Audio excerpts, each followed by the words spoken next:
the White House, President Eisenhower signs the proclamation that makes Alaska's entry into the Union official, nearly 92 years after Lincoln's Secretary of State bought the territory from the Russian Tsar for $7 million. The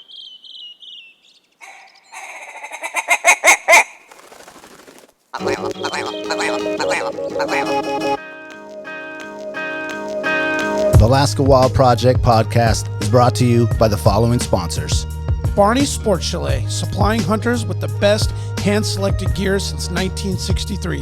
The exclusive home of frontier gear built for the rugged Alaskan terrain. Your one-stop shop for all your outdoor needs. Visit Barney's today at 906 West Northern Lights. Arbor Digital, the forefront of digital assets, cryptocurrencies, and wealth management, providing a low-cost, research-based investment strategy for Alaskans looking to invest their hard-earned money. Visit acminc.com today to put your money to work. Tailored Restoration 24-hour emergency home services, helping Alaskans restore their dreams since 1972. Services include fire, water, mold, post-emergency cleaning, repair, and remodeling. Give them a call in Anchorage, Eagle River, Matsu, or Fairbanks. Hit them up at tailoredrestorationalaska.com. Total Truck and Alaska Overlander, Alaska's premier supplier for custom automotive accessories and overlanding products, providing all-inclusive rental vehicles and trailers custom outfitted to explore the Alaskan backcountry with a unique and convenient traveling experience. Serrano's Mexican Grill, 2 locations, one on Tudor, one on Northern Lights. The Northern Lights location has their new tequila bar. Check it out. Also see their daily specials at serranosmexicangrill.com. TheTreehouseAK.com, located at 341 Boniface Parkway, Alaska's own and grown cannabis and CBD store. Ask the bud tender what the strain of the day is to get your 10% off. The Treehouse, where the culture lives. The Connoisseur Lounge, Alaska's premier locally owned and operated cannabis retailer, located in the heart of Palmer, Alaska. Their cultivated products include Snowcap Romance, Aurora Haze, Super Glue, and much more. Find them at theconnoisseurlounge.net. AKO Farms, located in Sitka, Alaska, built from the ground up with concentrates as their single motivation, with exclusive products such as their sugar wax, full spectrum diamond sauce carts, and more. Ask your local bud tender about AKO.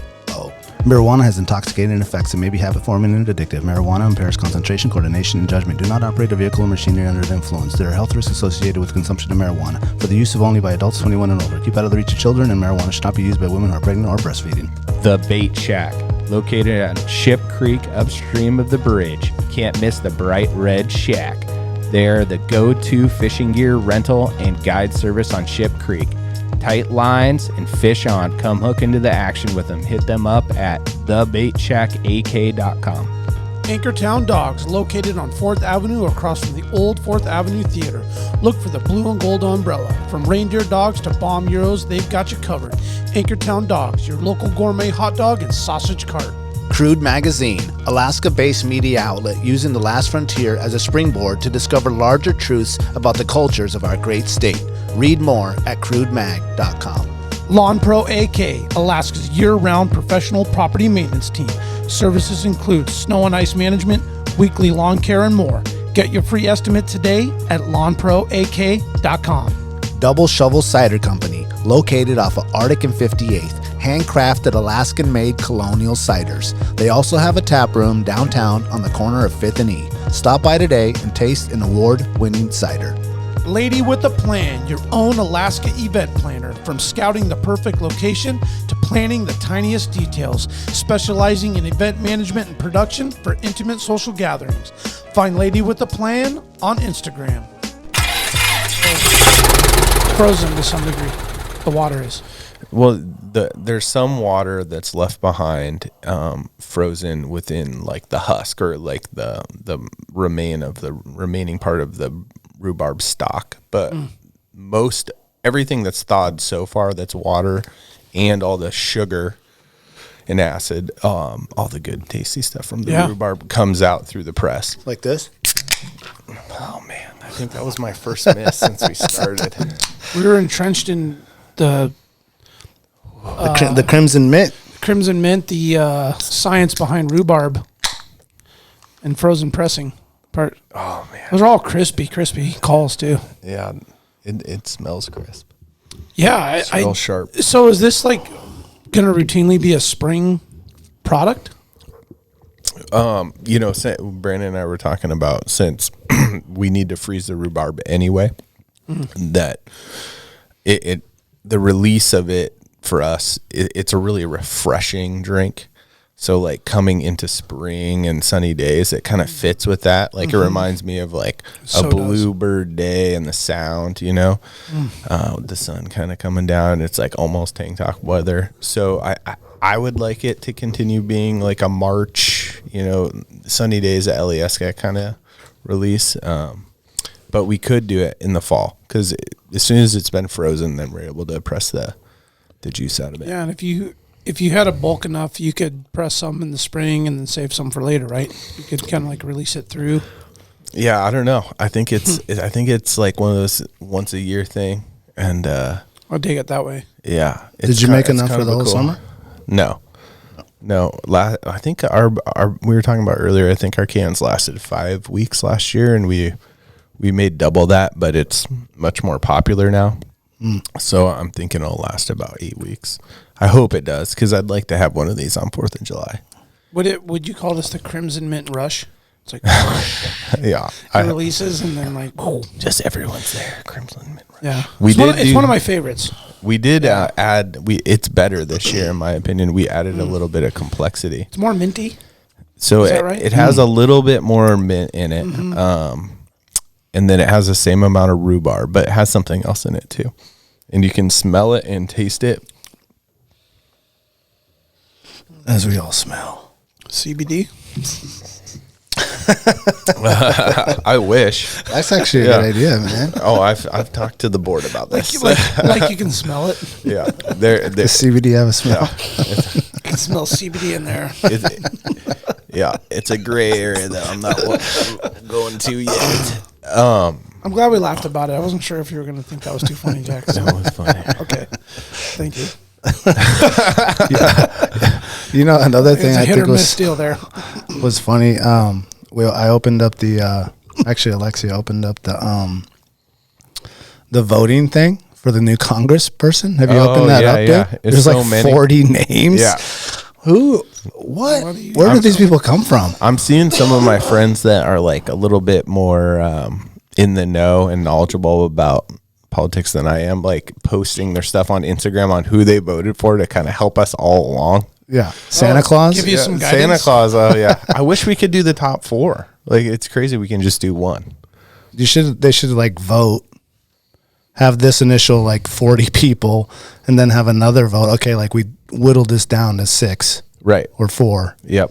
And then let's vote. Right. Because the next election, we will be able to do our top 4. Because that's what we passed last, it wasn't a ballot measure, or it was. Yeah. It was a ballot measure. But it's eligible next round. Right.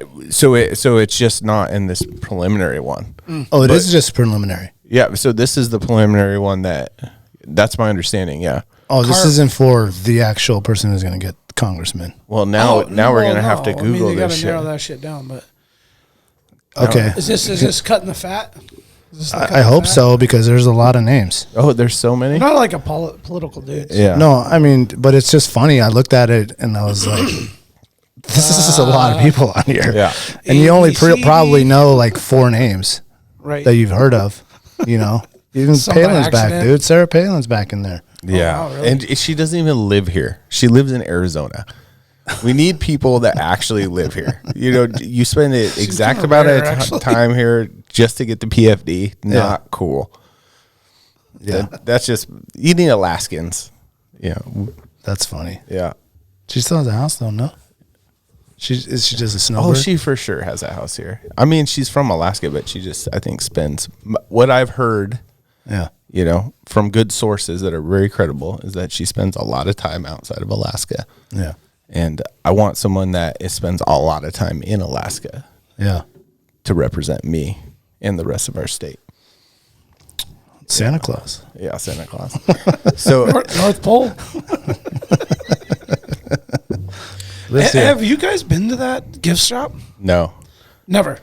On the actual North Pole and North Like Pole? Santa's, North is it called Pole. Santa's Workshop? North Pole, which I think is technically south of Fairbanks. Yeah. That's funny. So does that make Fairbanks in Russia? It's like a Depends who you talk to. hop, skip, and a jump. No wonder we can see it. No, you guys have never been in there though. I haven't. Maybe a long time ago, I went in there. My kids. Go ahead. Oh, I would say it's really cool gift shop. Is it really? Yeah, it really is. Yeah, it's corny and it's like super Christmassy. Well, There's a Santa's elf workshop and the whole thing or whatever. Yeah. But is it better than the Glen Allen one that Galen was telling us about? a little bit. What was that one?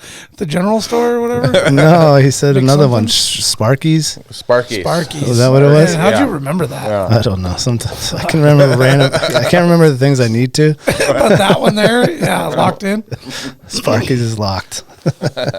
No, I mean it has like really cool Alaskan art and like local artists that make stuff not just for Christmas, just Alaskan decor for your home. Yeah. I think something here in the studio I got out of there. I'm trying to remember what it was. Maybe I don't actually have it in here yet, but That beard. like you need this. Is that where all the letters go? Like kids all around the world? Man, dude, there was like piles of letters, dude. Piles of letters. Straight up, man. And they're all posted and stuff. Yeah. It's pretty cool. And then Santa Claus replies to every one of them. Everyone? If he did that, he deserves to win this special primary. Yeah. Yeah. Yep. Yeah. So it is a primary. Okay. Is that what it is? You looked it up? Yeah. And then the other voting that I was thinking of is called ranked choice. So primary meaning this is it. Whoever wins this one is it. No, I think the primary is before. Oh, okay. The primary and then what? The actual? And then the actual, right? I don't know, man. Man. Kind of just We're- get involved at the end. We're definitely not knowledgeable about this. Maybe we need some trivia around selections. I know some listeners might be like really upset. I'm like, these fucking guys don't even know. Like, look, man, it's a lot. Yeah. You come in and let us know. Yeah, man. Just give me some pointers. Let us know how to do this. I normally go by who has the best like street sign. Okay. That's it. That's my. Who has what you think are like Did the you- coolest looking people on the corners? Like, yeah, vote for this guy. No, not the Hey, people. They're actual like Oh, the actual sign. the ones that you see, Yeah. randomly Oh, yeah. in places. Yeah. So the one more I just original? saw is the Walker for governor. Have you seen this one? The one that's like on the way to our house on Wisconsin? Yes. Do you know who the vice governor is or lieutenant? Dry gas. Dry gas. Like he's going for the pipeline. Yeah, we He's want bringing dry in gas? the pipeline. Like, Yeah. Wow. We need full gas. Yeah. Yeah. I just thought that was really hilarious. And we do need that. And right now's the perfect time. Yeah. Bring gas line down from the slope. It's time. They'll I get didn't votes. realize that you could. I guess I did realize that because he was what, the governor before Yeah. Walker, One term. and then now he's trying to be the Governor again. again. Yeah. He's rerunning for governor. Oh, I didn't. You can do that? Yeah.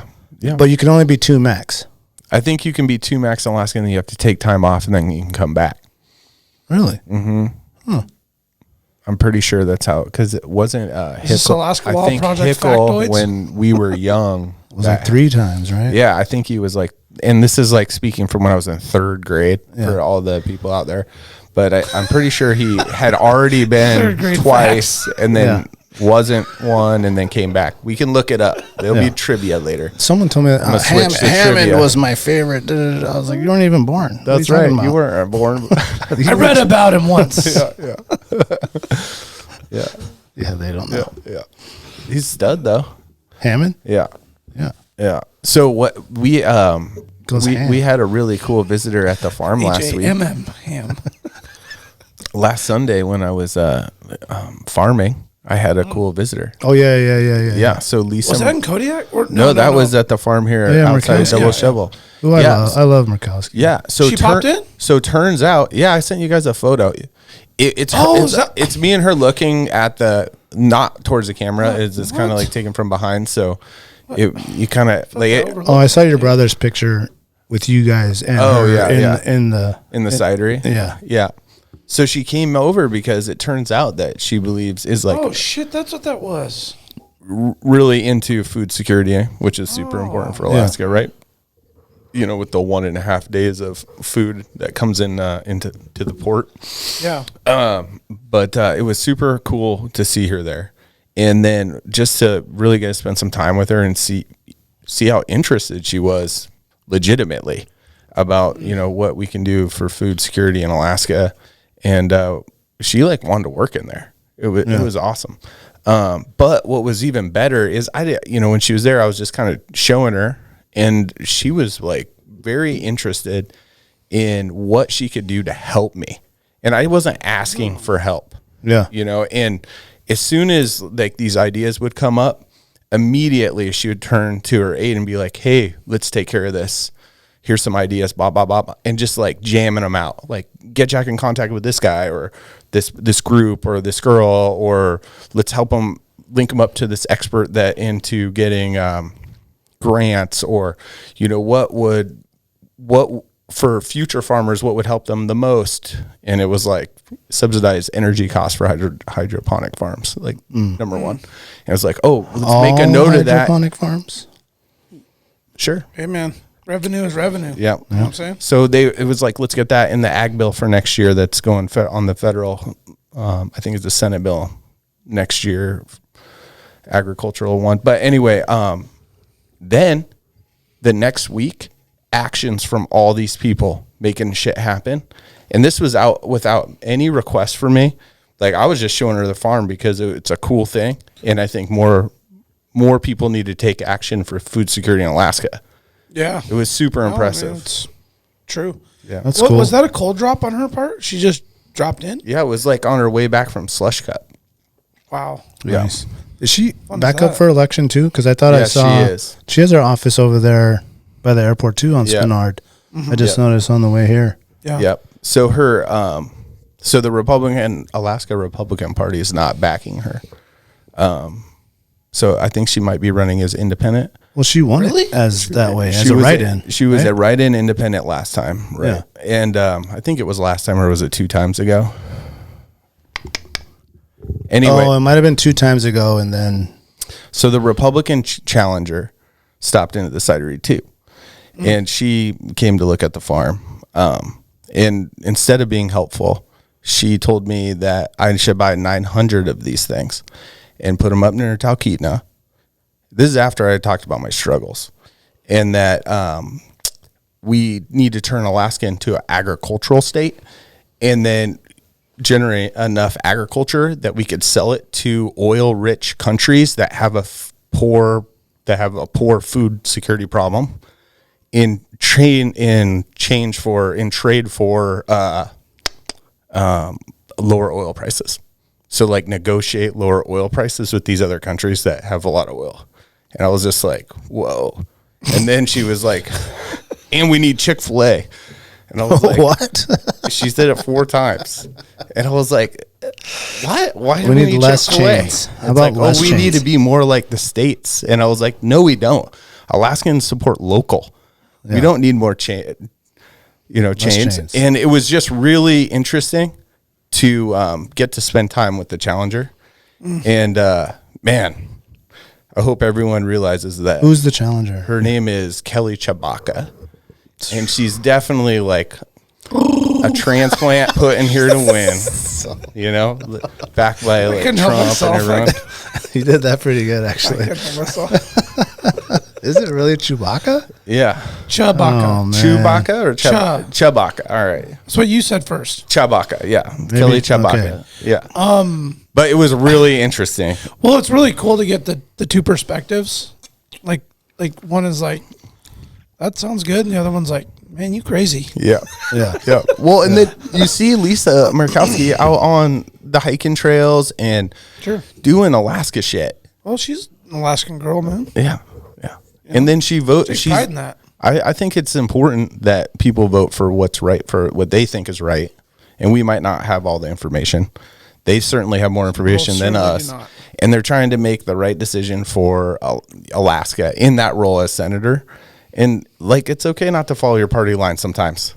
Do what's Yeah. right for Alaska. Yeah, do what you feel is the right thing to do. That's Right. why you're here. And that's what you're there Alaskans for. want you to do. Badly. Yeah.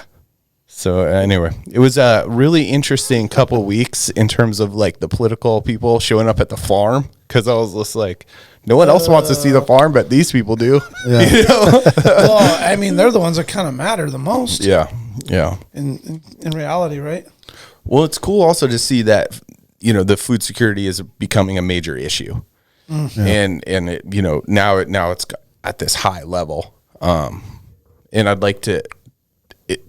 We're just going to see improvements to the system to allow more people start up local food, whatever it is, businesses. But we don't want the government to get involved in that. We want them to make The funding available, but the we want it funding, privatized. and then keep it privatized for sure. Yeah, And they don't doesn't want to make follow. it a government entity. They what I think is interesting is like, what can they do to make the businesses more successful? Yeah. Like funding, grants, like subsidized energy Investors. cost, helping with employment. There's just all kinds of things they could do to really help us. Yeah. That's a good Or point. just come work, because it's hard to find people that want to work. Right? Dude, it is like impossible to find people to work. That's crazy. Yeah. And that's really an interesting thing, because someone that was down working on this SB 9 bill, and it works a lot with the restaurants and bars and stuff, had sent me a note, and that they were in a meeting with some of the high up political people, and that was the whole topic, was that these restaurants and bars are having the same employment issues as, our farm is. Yeah. Everybody. Oh, Yeah. There's no doubt about that. How the doggy stands were looking. I could use a couple more employees Yeah. for sure. Do you have your solids? Yeah, For the season? but for less. Like, they want to work less. But I'm like, okay, I'll take whatever you want to give, Yeah. You're not being picky, are you? Yeah. But it's the same issues everywhere, even like in the school district. Like, I heard of rumblings now, they're like trying to start a petition or a way to bring back pensions and things like that to recruit teachers, because once they cut that off, like, Yeah. Who wants to come work for pennies for nothing? Yep. You know what I mean? And you don't even get like the insurance and the pension later on, which was the main, like, You don't highlight. get the insurance? You have to be a certain amount of years. Like, I don't know about the new people. Like, I don't know why a new person would want to be a teacher or work for the school district, because outside of for the kids, right? well, yeah, of course, there's always the passion of all that.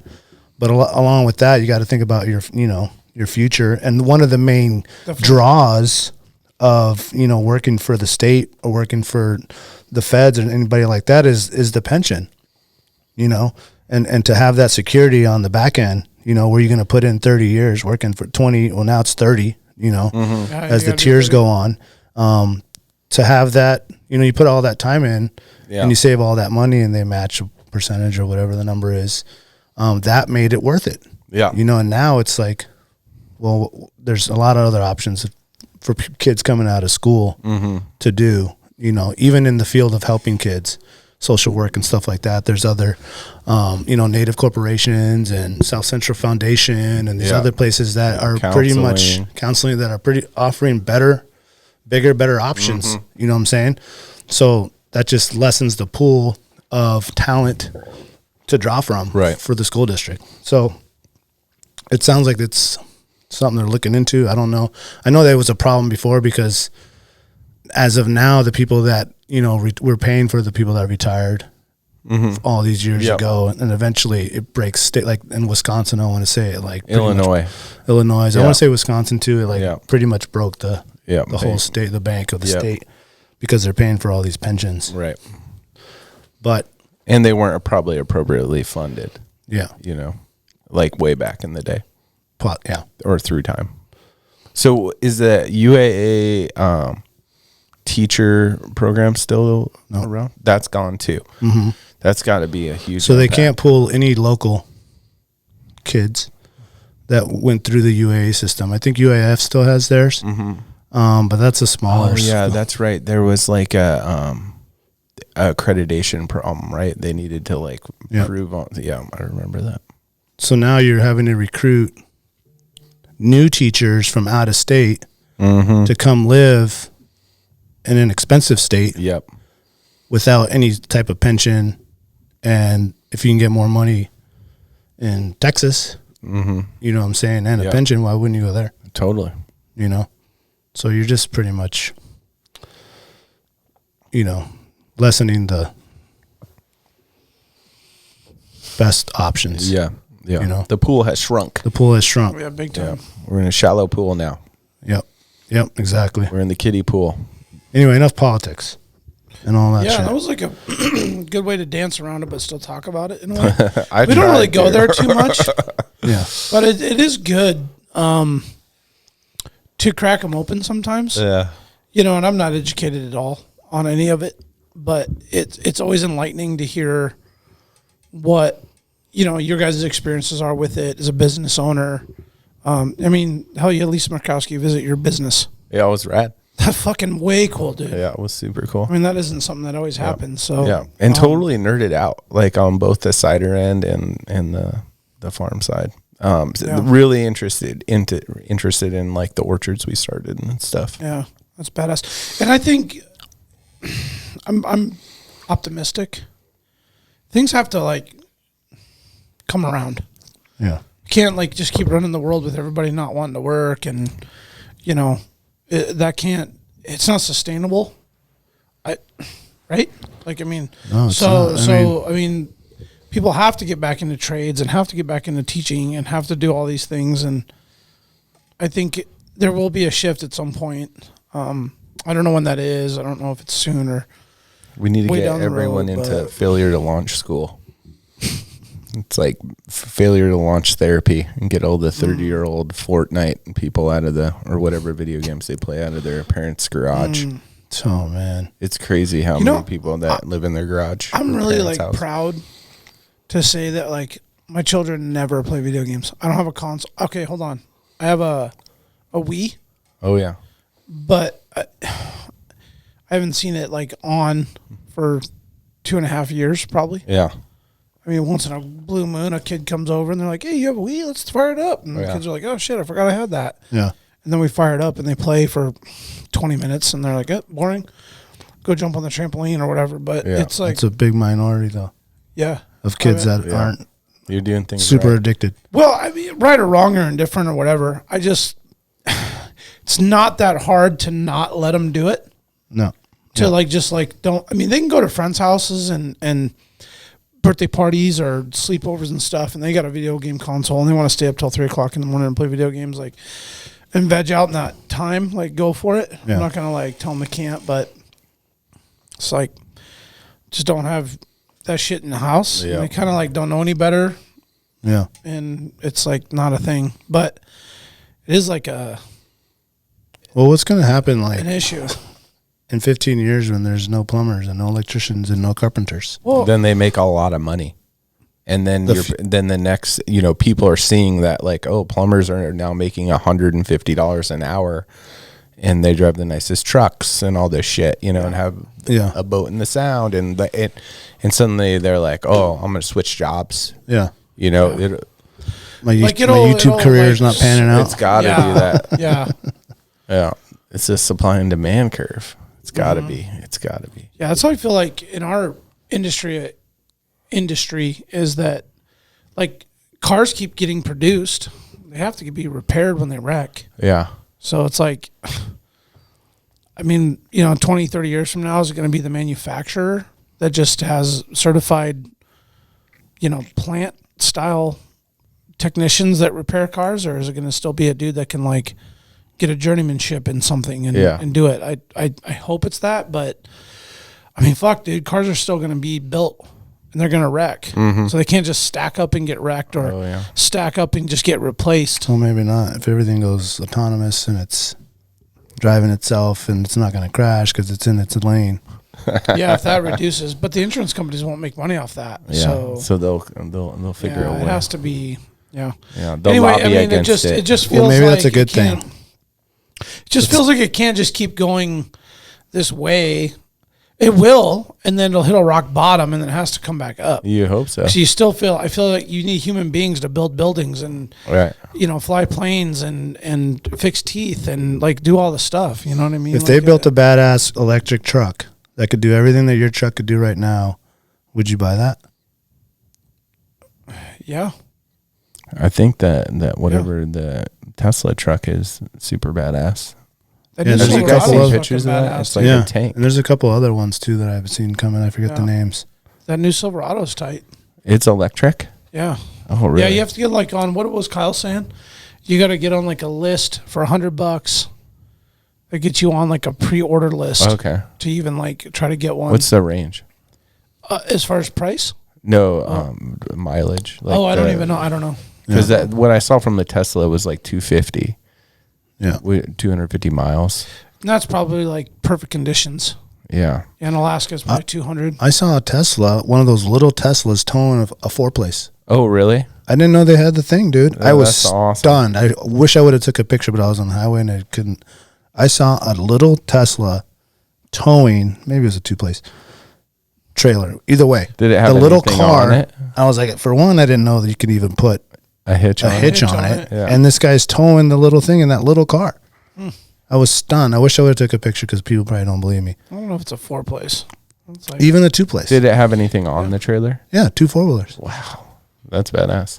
It Yeah. makes sense, though. I think those things have a lot of torque. Yeah. well, you can push it too. I mean, you could like figure out a way to bolt that shit on there. But yeah, I don't know. That's crazy. Yeah, I wish I didn't know would've they could took a actually put picture. hitch on Yeah, that's rad. Maybe look it up real quick. Yeah, look it up. Can the Tesla tow?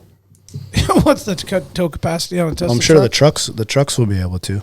But I mean, now they already have all the cars that even park themselves, parallel park, and all that stuff. Like they're not far away. Yeah. Not far away from it. And now they have the ones that drive themselves. Bro, the Model X is 5,000 pound 5,000 pound towing capacity. tow cap. And that's a car, right? Yep. Not even it's the truck. SUV. I want to see what's the tongue weight. It's a tongue weight because that says a lot. So that's an SUV, though?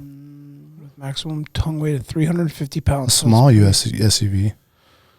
Okay, so the Y is rated at 3,500. 3,500 pounds. The Y is like a base model.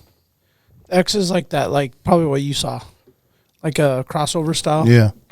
SUV, but like They're still small. yeah, Looks like a CRV. 5,000 is a lot for that. I thought it was crazy though. Well, a 2-place, snow machine trailer, 10 by what are those? 10 by 10? 8. 10 by 8? Yeah. No, they're wider now. They're wider than that. Either way, that trailer is what? 800 pounds, 750 pounds, and then 2 4-wheelers are 750 pounds each. So, I mean, it's a 3,500 pound, Yeah. 3,000 pound. That's cool. You could still go out and play. Yeah, you get it moving. I mean, yeah. As they start putting in those chargers all over the place on all the little like campgrounds, pull offs. Oh, you're seeing them? I've seen here and there. I know they got campsites. one right there at Rusted Goat. At that right there, there's a little charging Mountain View place. Sports and Blue and Gold. They have one. Yeah, that like beautiful stretch where South is. South is and all that. They have all those superchargers. Well, they have the legit like supercharger ones. So there's like, I mean, man, I should know this, but I know there's like the slow charging docking stations and there's like the fucking like supercharge. Okay. Like charge it fast, like 40 minutes. Yeah. Is that? I thought that, and I'm, pleading a little ignorance here, but doesn't Yeah, same Tesla here. also have stations where like they drop the battery out of the bottom and put another one back in? So it's like, and it's like filling up I've your heard gas that. tank. Yeah. Well, eventually they'll have like, remember F-Zero? The Yeah, game, yeah, F-Zero? yeah. And you just Super drive and you Nintendo. pull off to the side and it charges. You don't even stop and then you just go back in. Yeah, yeah. Induction charge. I mean, but everywhere that they have like the rest stops Yeah, and the bathrooms at, Turnigan Pass and whatever, why wouldn't you just have a charging thing there? yeah, yeah. You just like swipe your card and Yeah, and go. seems cool. Yeah, I If think they there had is- that, I would definitely go I electric. think there's a process where you can like, if you're doing like long distances or something, where you can set up or schedule appointments or whatever. It stops where you can like just stop, swap a battery, Yeah, go. yeah. It's like a lease thing or something like that. So 'Cause I got that to would be see. So we were don't think we're still the only, but we were for a while the only Tesla certified repair shop for like collision stuff. Oh, cool. And Teslas aren't like nothing fancy when it comes to like collision repair, panel replacement, or anything like that. It's a car. It's not. There's nothing fancy part to that.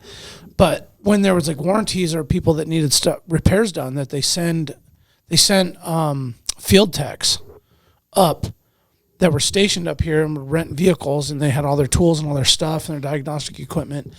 And then we had a spot with a 2-post where we were, about once a month, we had early on where Teslas were getting dropped off and thrown up, and they were like swapping out diffs and transmissions and batteries, and like these two dudes roll up with their little Tesla gear on and like 6 hours, have some shit fixed, and bam, car's on the road. They needed parts. It was here like 2 days later.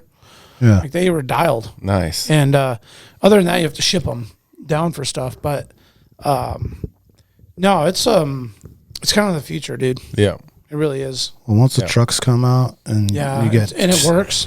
Yeah, and it works, and you have towing, and you have off road, and you have 4-wheel drive. It's a long ways away, but in our lifetime, I don't think it's a long ways. Well, I mean, a long ways in terms of it being like every day. What do you mean? It's a long way. What do you mean every day? Well, like, when you get on the road and you're driving around town and like everybody's driving kind of similar. Like everybody? That's a long ways away. I'd say 20 years. I think it's in our lifetime. Yeah. But it's a long ways away as far as like, when am I going to have to actually like park my gas truck? Right. I don't know if it's going to be in my lifetime. Is it? No, you'll be able to drive your gas truck for the rest of your life. I feel but there'll be more and more electric vehicles, and like the batteries will get better. I'll be. I mean, really, like for towing and stuff, electric would be way better because it has much better torque. So, I mean, I think it will happen at some point. It's the range and improving the batteries. Like they need to get to another level of Elon and these dudes have gotten to an awesome level, but there's got to be like 2 or 3 magnitudes more. And they're working on it. Yeah. Yeah. Yeah. And then there has to be something where it makes it easy to put these like recharge stations in everywhere, or like the battery swap stations everywhere. So then you feel like, oh, well, I can't drive my car to an alley, because there's no charging station. But if you had that kind of access to the electrical quick charges, charges, or the battery swaps, then I think that's what those are called. Quick charges, not turbo charges. Look at that. Yeah. Oh, yeah. The turbo is one step ahead. It's like the King Salmon. Sounds cooler of the charges. Yeah. Speaking about the King Salmon, I was talking with Kelsey out there from the Nil Chick. If you haven't heard her episode, it's like 3 King Salmon Derby one. Yeah, man, it's 3, early 4? on. Yeah, it's really early. It was right before the 21 Derby. They May 1st they changed the the R cart's called Superchargers.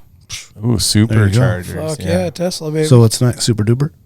Oh, I mean it's turbo. Super duper. That's the secret one. You can charge 200 miles in 15 minutes.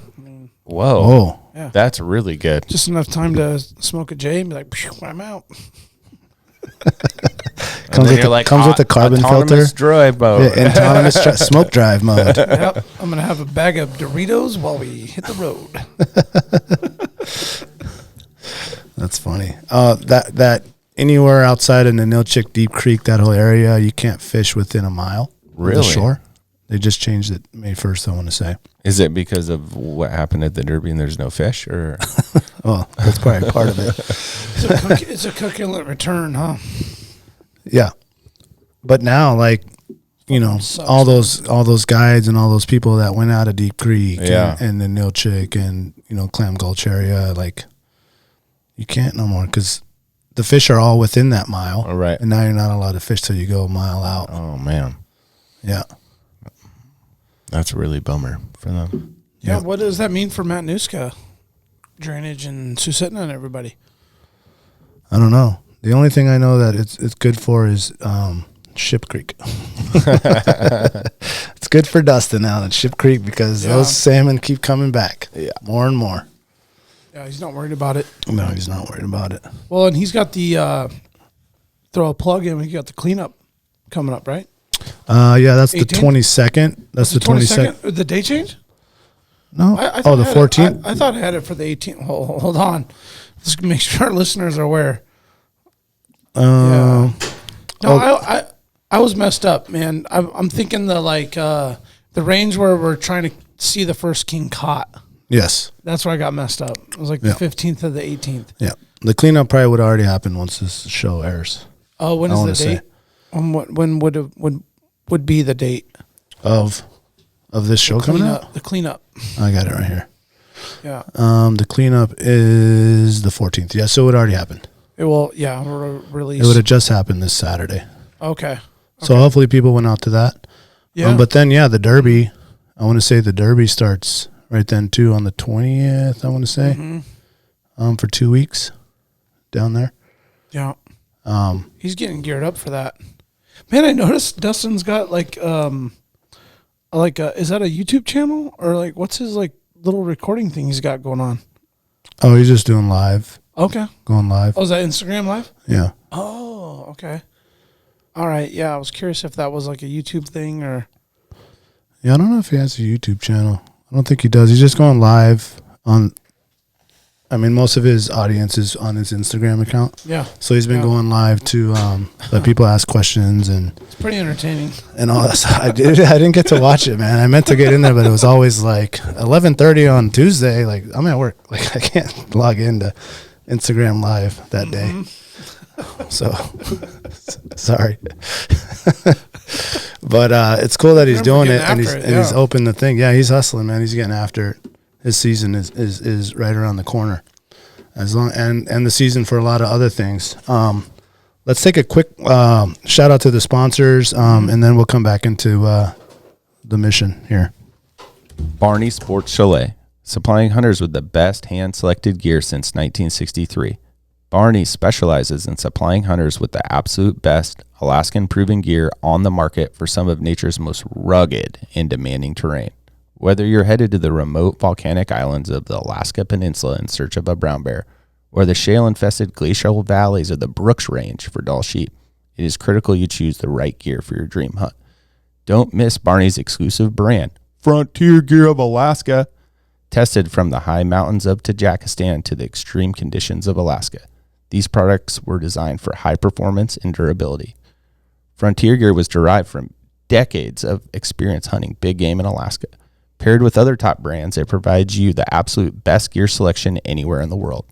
Stop in at Barney Sports Chalet in Anchorage on Northern Lights or check out their custom website and reference tool at barneysports.com.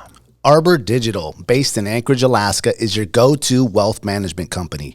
Arbor Digital is at the forefront of digital assets and cryptocurrencies. If you've been looking to invest your hard-earned money or just want to learn more about crypto, blockchain technology, or digital investments, give their website, acminc.com, a visit. What's great about Arbor is they provide a low-cost, transparent, research-based investment strategy for digital assets and traditional investments as well. acminc.com is your first step in putting your money to work. Let one of Arbor's investment professionals walk you through your options for financial growth and security. Start investing for the future today at acminc.com. Arbor Digital, your Alaskan digital asset company. Total Truck and Alaska Overlander, Alaska's premier supplier for custom automotive accessories and overlanding products, providing all-inclusive rental vehicles and trailers custom outfitted to explore the Alaskan backcountry with a unique and convenient traveling experience. At Total Truck, you can find brands such as ARE, RSI Smart Caps, Goose Gear, iCamper, Front Runner, Rigid Lights, Rhino Linings bed liners, and everything you need to outfit your truck or SUV. Alaska Overlander provides 4x4 vehicles and expedition trailers, custom modified for Alaskan adventures and outfitted with rooftop tents, fridges, and all the camping and cooking gear you need to start exploring. Visit them at alaskaoverlander.com. So, talking about Kings, I'm heading back down to Kodiak tomorrow. And, Thursday morning. We're making cider down there. But John Lyle's coming, and we had to give up our special steelhead trip to go help make cider with Gideon. And in return, when's the last time you guys missed that trip? Oh, it's been a while. I mean, I don't think John Lyle's missed it in 15 or 20 years, and he usually goes twice. He's making the exception. So, But he just got back from hiking around Scotland, which was nice. rad. I got a lot of cool Way pictures cool. to show you guys. And then he also stopped by a ex-Alaskan who lives over there who's making cider out of their garage and bottling it and selling it. So that was pretty cool. And he shout out to Jim Lamb, but he's bringing he brought some back, so we got to try it. Nice. But their apples are a lot different, so it's really think cool about that. yeah, more like bittersweet apples and Kind of like the wine business, where different grows different, all that. oh, totally Temperatures and old stuff. country, new country. Yeah. Yeah. Different- No, there's definitely a Similar different climate, but just different Yeah. variations. different variations. Yeah, way different flavor and aroma Yeah. on those old country apples. Before I interrupted there, you were talking about Yeah.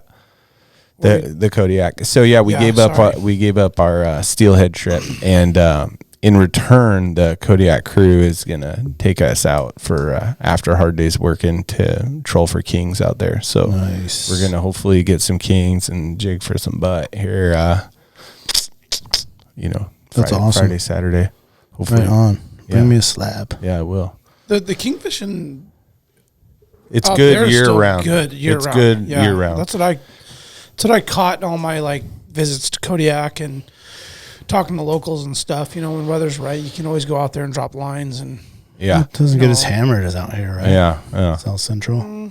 I mean, it does. It just More. it doesn't freeze or get as cold as long. Mm. So the season stretches into November. Well, it's an island, then- so it's in the middle of where True. all these salmon are moving. Yeah. You know, also a lot of them are Cycling like through, feeder kings, right? Yeah. passing by. Yeah, yeah. And right now, I think is like kind of like an average time to go. There's better times, Yeah. but they're catching them. So Nice. Let me the dates on that. I before we went to the break. Ship Creek Derby is June 10th through the 18th. I want to say May 20th is like when they're expecting the first kings to get caught, right around there. From then until the end of that, and that kind of leads us into the topic that we were trying to cover today on like what the plans are for the summer and all the trips and all the things we have coming up, which is a lot. What are you giggling at? I was just thinking like, and forgive me if I like was just caught up in the conversation. Ooh, those cans are crispy, dude. They're like fucking tight, like thick. you got to keep that deliciousness inside, sealed. It's episode 63. Yep. Did we say 63. welcome to episode? Oh yeah, welcome Yeah. to Alaska Wild Project, episode 63. I was like, man, I went to go take a leak after the break. I'm like, well, we don't have a guest today, and we just started chatting like we do It was whenever actually- it was we fun, meet man. up. Like, we're so it always- wasn't like anyone to introduce or any like Yeah. official like. we're always so regimented, Yeah. like with like our schedules and process and stuff. And I'm like, I think we're just like actually having a organic bro conversation that we haven't had in a really long time Yeah. Well, on the mic. on the mic. Yeah. I mean, just like, it was pretty funny. I was just like, So, yeah. So welcome to the show. yeah. About 48, Around 50 minutes an in. hour in. Yep. Okay, we're here now. 2022 summer, man. Like, we're 2 years post COVID. I'm gonna just say that once and just be done. But it feels like we're like it's in the rearview mirror Yeah. as far as like our Alaskan lifestyles and what we do and how we do it and the time and the commitment and level and the like fucking calendar. Yeah. Well, Calendar. yeah. I was going to the knee doctor today. I was telling Jack before you came in. What's up with that thing? And I was like, man, because I'm scheduling the knee replacement and getting the juiced, shit. getting juiced up for the summer so I can move. Are you only allowed so many of those like juice shots in that? Depends if you're in the NFL or not. I don't know. No, I'm sure you can. Like, I mean, well, they're supposed to last 4 to 6 months, so you're not going to go Oh, every. okay. They have like a lifetime, and depending, I don't know, varies by person, I guess. But the point is like, I just grabbed it from my console a mask. I was like, oh, I'm going to the doctor's office. Maybe it's still, but no. Nice. You brought it though? I did because I saw one lady going in. I was like, oh, I don't know if That's it's respectful, still. man. I was like, let me just grab it. I don't know. Yeah. And I didn't put it on. I like peeked in the window of like the office. I was like, oh, like the receptionist girl is not wearing see a her mask. face. That's clear. Okay, I'm not gonna put this thing on. It was nice getting on an airplane last week and not having just- to wear Oh, it. yeah. It was. Yeah, but no disrespect to anyone that still wants yeah, no, to they wear should one. Just wear the one if they mandatory feel- thing. Yeah, Yeah.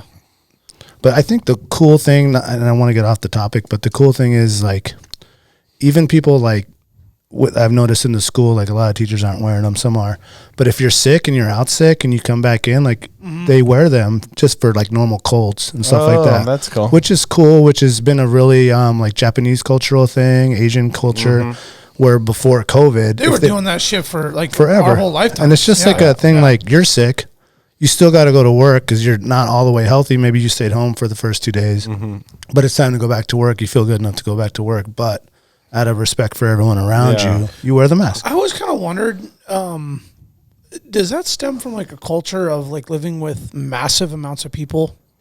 Yeah. Because must. I would feel like the United States is more like it's like more virgin territory to like mass population versus like say an Asian country or a European country where there were bazillions of people that lived in those Clement- areas like way long time. Yeah.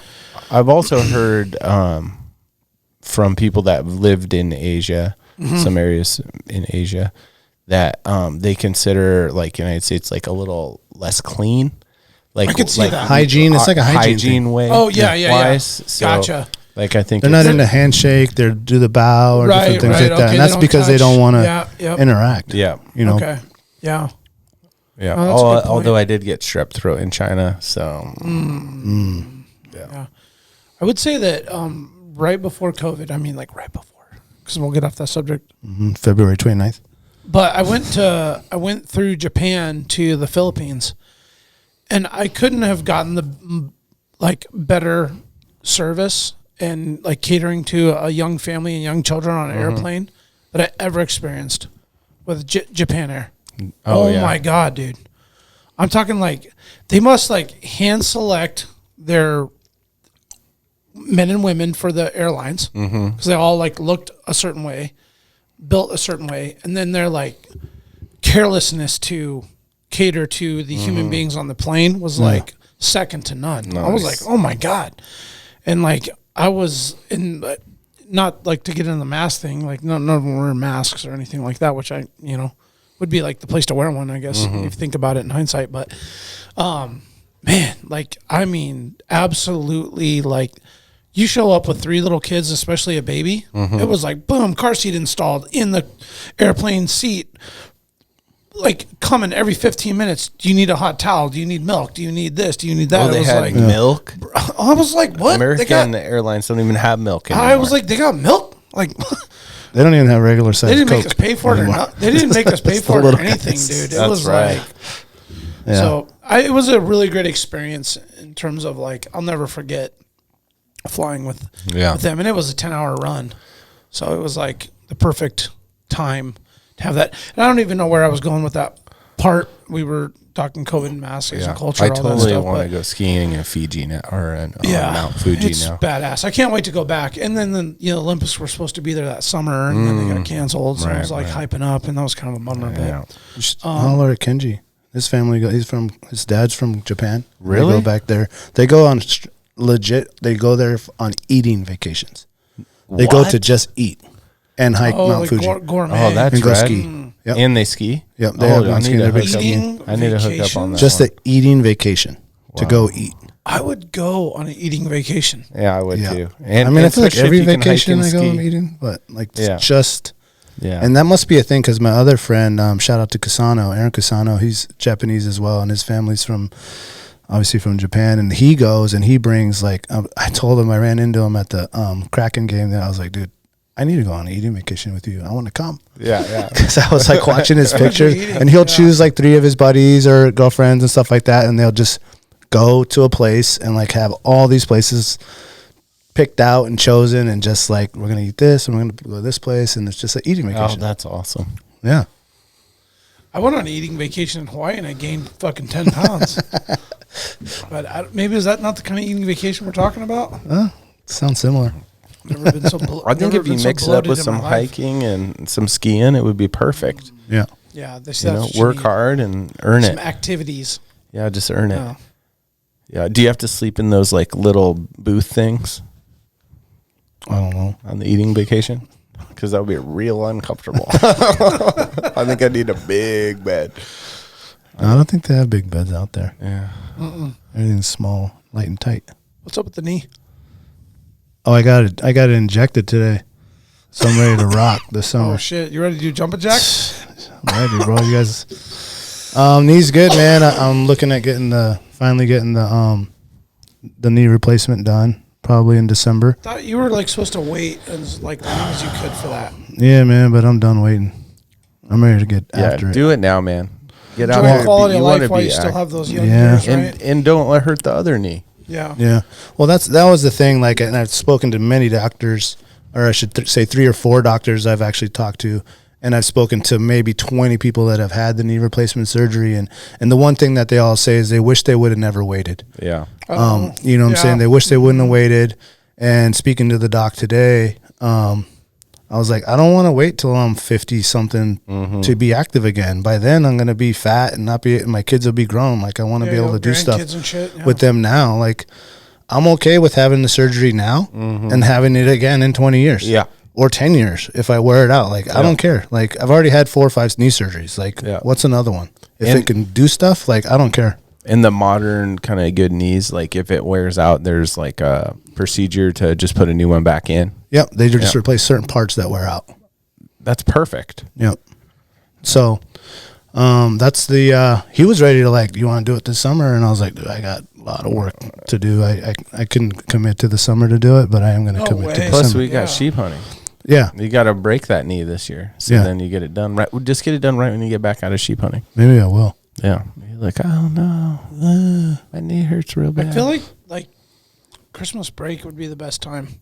That's my plan. That's what I told him. Yeah, I'm off you work. have that huge chunk of time off for your like professional world. Yep. And then you know, if you had to just like eat 6 weeks of like chilling, it'd like be a good time between You watch the hockey or 15th whatever. to like, you know, February 1st. Yeah. Like if you were gonna like sit some shit out, Yeah. it'd be like a perfect time. And that was part of the conversation too. know? Is like, I want to play hockey. You know what I'm saying? And that's like between the 2 seasons. And he's like, yeah, you'll be able to. You know what I mean? Yeah. Which is fine. Yeah, that's when I did the nose thing was Christmas, so I could not miss any hockey. Yeah. So speaking of that, well, moving on, I have my cousin coming up from Florida. He lived here. Was that the homie that we went with? No, not Miami, not Miami. The Miami cousin. No. This is my cousin Maurice, who What was actually his name? Maurice. He wasn't born here, but the homie before Christopher. Oh, he was stunned, bro. He had never even like seen mountains. Was he running? He'd only lived in Miami his entire life, and came up here and was just like blown away, city mystified, just stunned out of his mind of like, for one, the schedule that we keep. Yeah.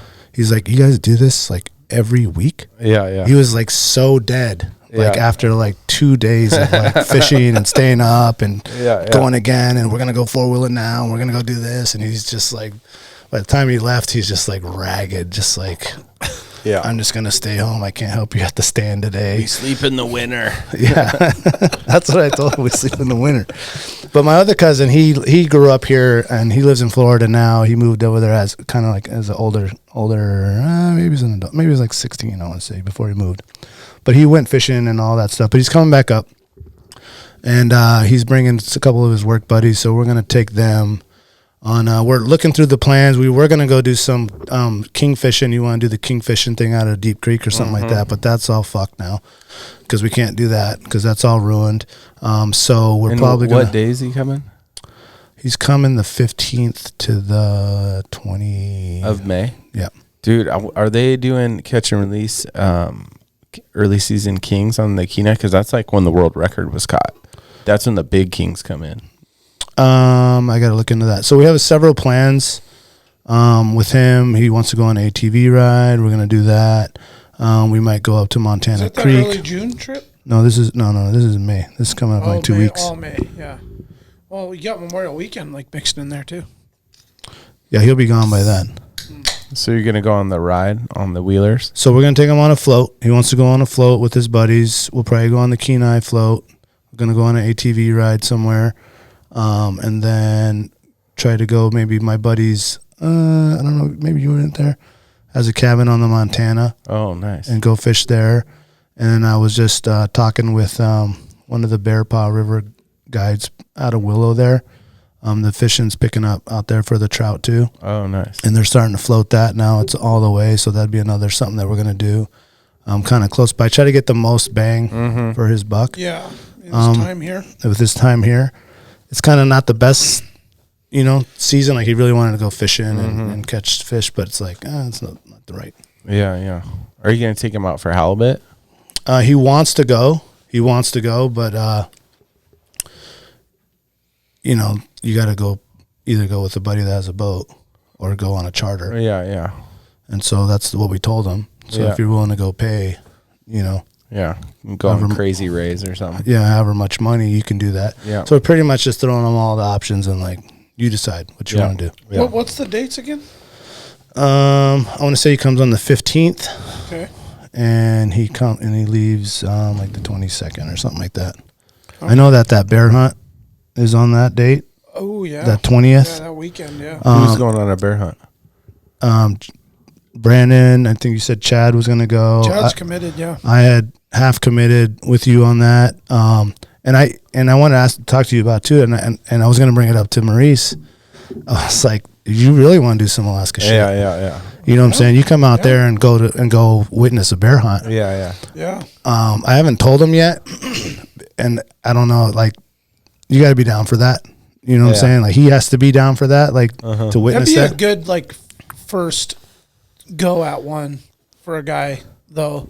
That one's I think it'd be perfect for him. That one's like a Cadillac hunt. This is the one that you go on normally that I know about. Yeah. It involves a cabin, and so like you're not sleeping on the ground, and food's good and beer's good and everything's awesome. So I was talking with Carlo at Bear Lake.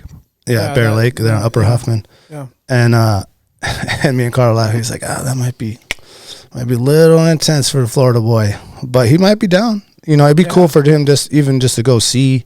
Yeah. Even if we don't get one. You know what I'm saying? Just he probably doesn't want to like stock it in the woods, but you might have to. You can sit at the boat. Yeah, you sit at the boat. Yeah. Cool. So I'm gonna throw that out to him too. You know what I'm saying? Like, you could do this, and we need to talk about it, see if there's room and all that stuff. Sure. Yeah. And all that, of course, is weather dependent kind of deal. That too. What weekend are you in that on? The 20th. Yeah. Going Thursday to it was the 18th to 21st, I think. Yeah. Oh, did you talk to Scotty? He was going this weekend. Same spot. Same area, not the cabin. He was going to sleep in the teepee.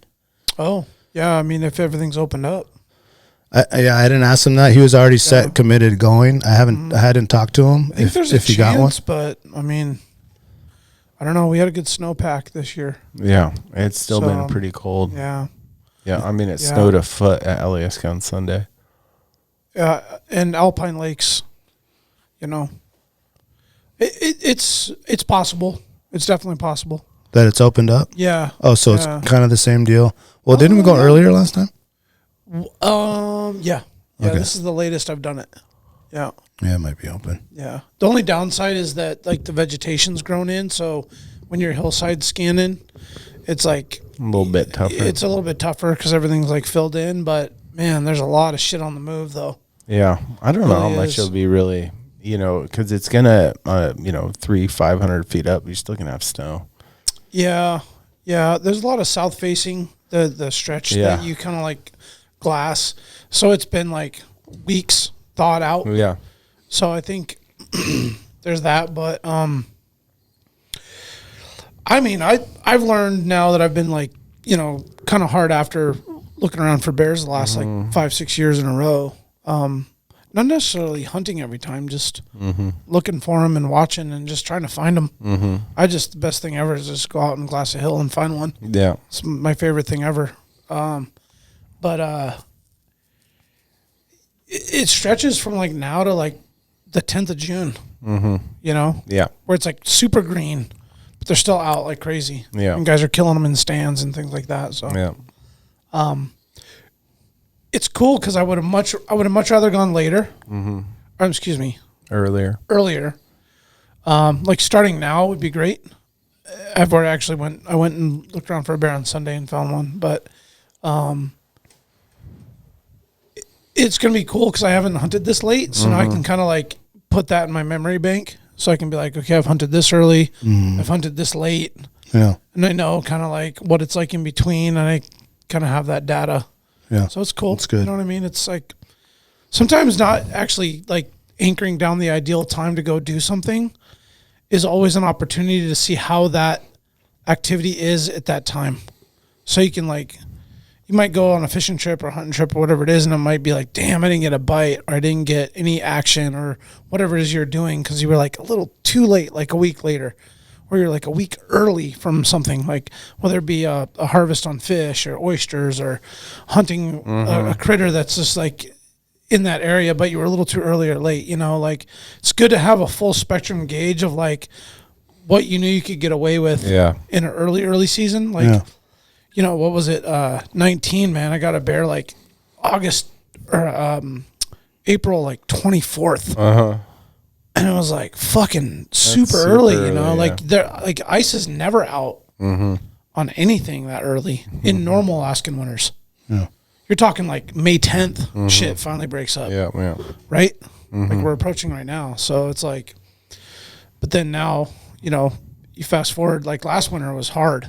Shit didn't break until like May. Yeah. It was like wintertime. And that's how I felt like it was going to be this winter. Yeah. And I've been monitoring lakes, but you can't really monitor like Anchorage lakes and be like, oh, that's what's going on with lakes. Yeah.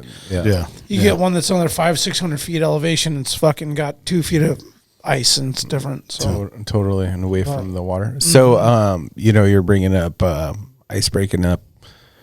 When has this is a trivia question. When for this is year, official trivia right now. It's could be you rolled right into it. I haven't put the music on there, guys. So. Yeah, we need some. I had it. I got it. Yeah, it was good. It was good. So the Nanana Ice Classic. Oh man, that's the fucking coolest. Dude. Mike. So go ahead. So has it broke yet? And has the ice melted? And second, if it did, when was it? And if it hasn't, when will it? It has. The only reason I know that is because my coworker said she was 6 minutes off from the time. But I don't know if it was today or if it was yesterday. I'm gonna assume it was today. I talked to her today, and she says she's done it forever, and this is like the closest she's been. She was literally like 6 minutes off. Oh, that's awesome. So that's my. I guess that answers. I don't know if it was yesterday or today. If I'm going to be honest, I'm going to say I was going to say no, it hasn't. It's going to be like tonight at 9 p.m. Drop some shit like super tight. Yeah, it would have been close though. Yeah, he would have been. Yeah. I was going to honestly answer that it hadn't happened yet. Yeah, it was May 2nd. It was yesterday. It was yesterday. Okay. Yeah. Now, did the winner get the exact minute? Yeah, I think it has to be the exact minute, or maybe they're in closest. It might be in 5 minute increments, or because I told her, I said, "Well, you still might be the winner. Like, what if no one guessed and you're the closest?" Right. You know, I don't know how that. Maybe look it up real quick. It'll probably say who or what time it broke. What is how is that one, right? How's it won? Yeah, like I mean, how close do you have to be? That's what we're gonna look up. Yeah. I think it's whoever's the closest, but I know normally it's people get like the minute. And I know there's actually been multiple winners on the same minute, so they've had to split it. And the prize, I think she told me, was like $250,000. Yeah. So a few years ago, when I was working on the slope, one of the dudes like came up with this plan, and he was gonna he did take all of his money out of his 401k, and he like came up with some algorithm that he made up himself to like win the Nanana Ice Classic, and then he'd like double or whatever, multiply. Probably way more than double if he hit it right. I'm not sure. His 401k, And so he does this against everyone's, advice. He takes all of his money out and does this, buys all these tickets in his own algorithm thing, and he wins. Really? But he won it with a shit ton of people, and so he ended up with just like a fraction of what his 401k money was. It was kind of like a really sad but awesome story that he won, I guess. Yeah, but you want the 250 is 120. Yeah. Oh yeah.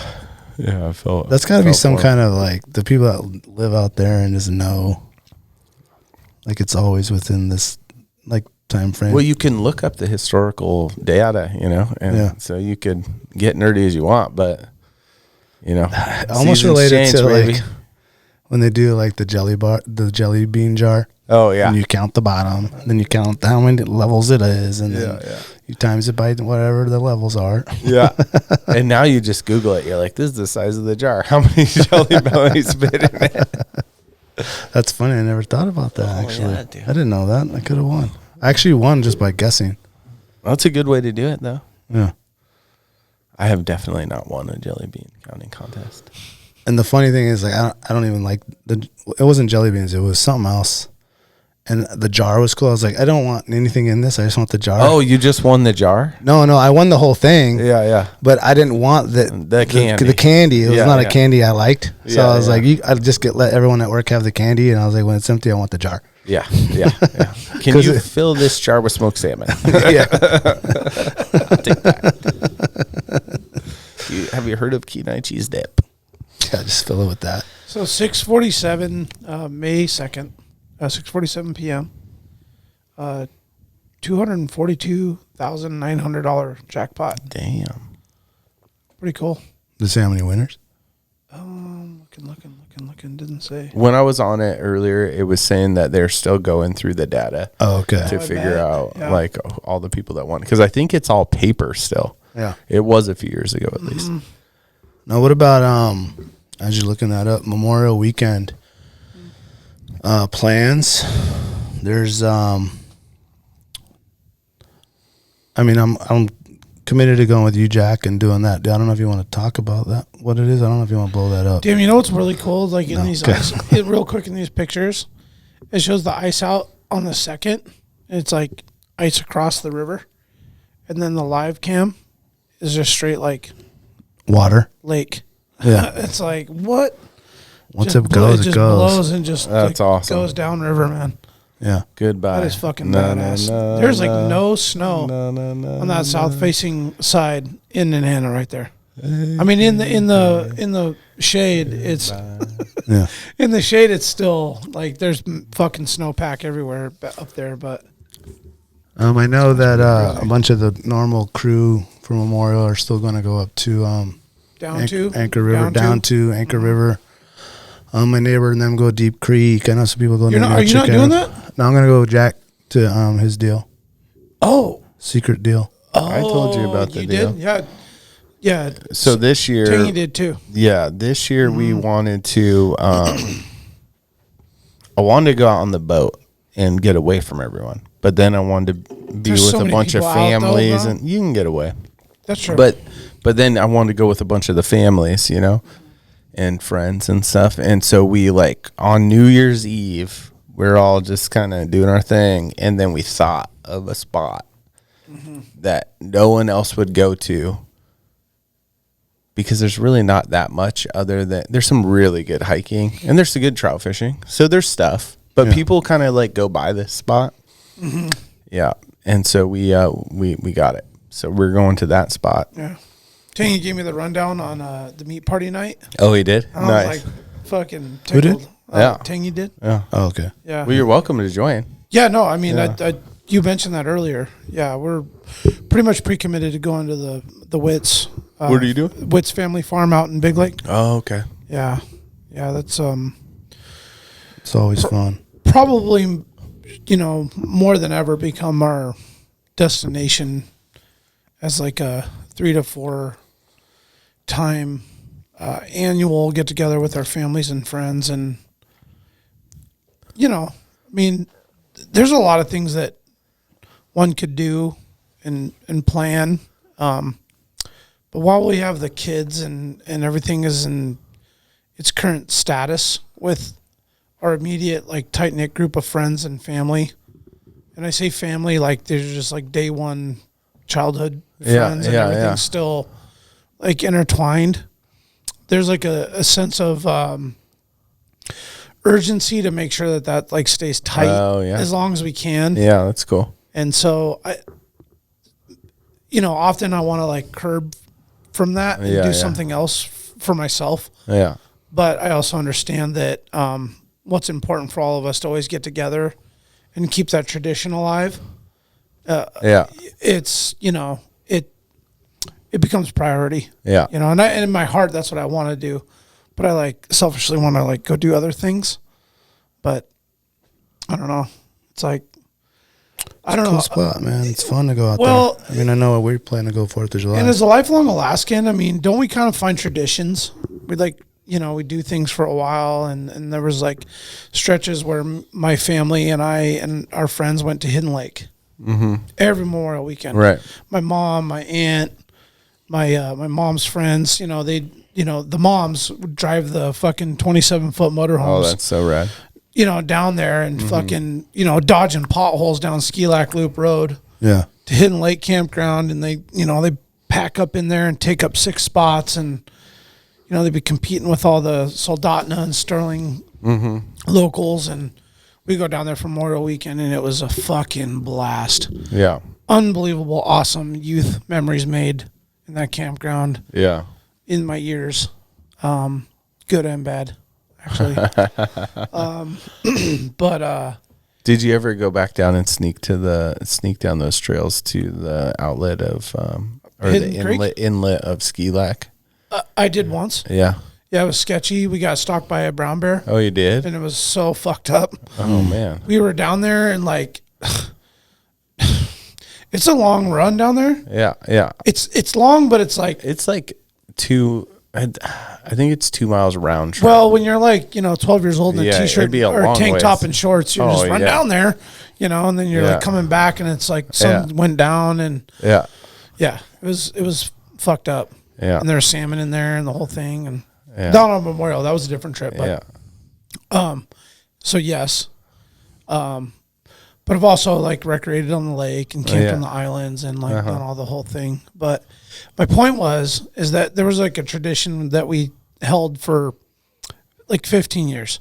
My folks, we grew up, all my friends came.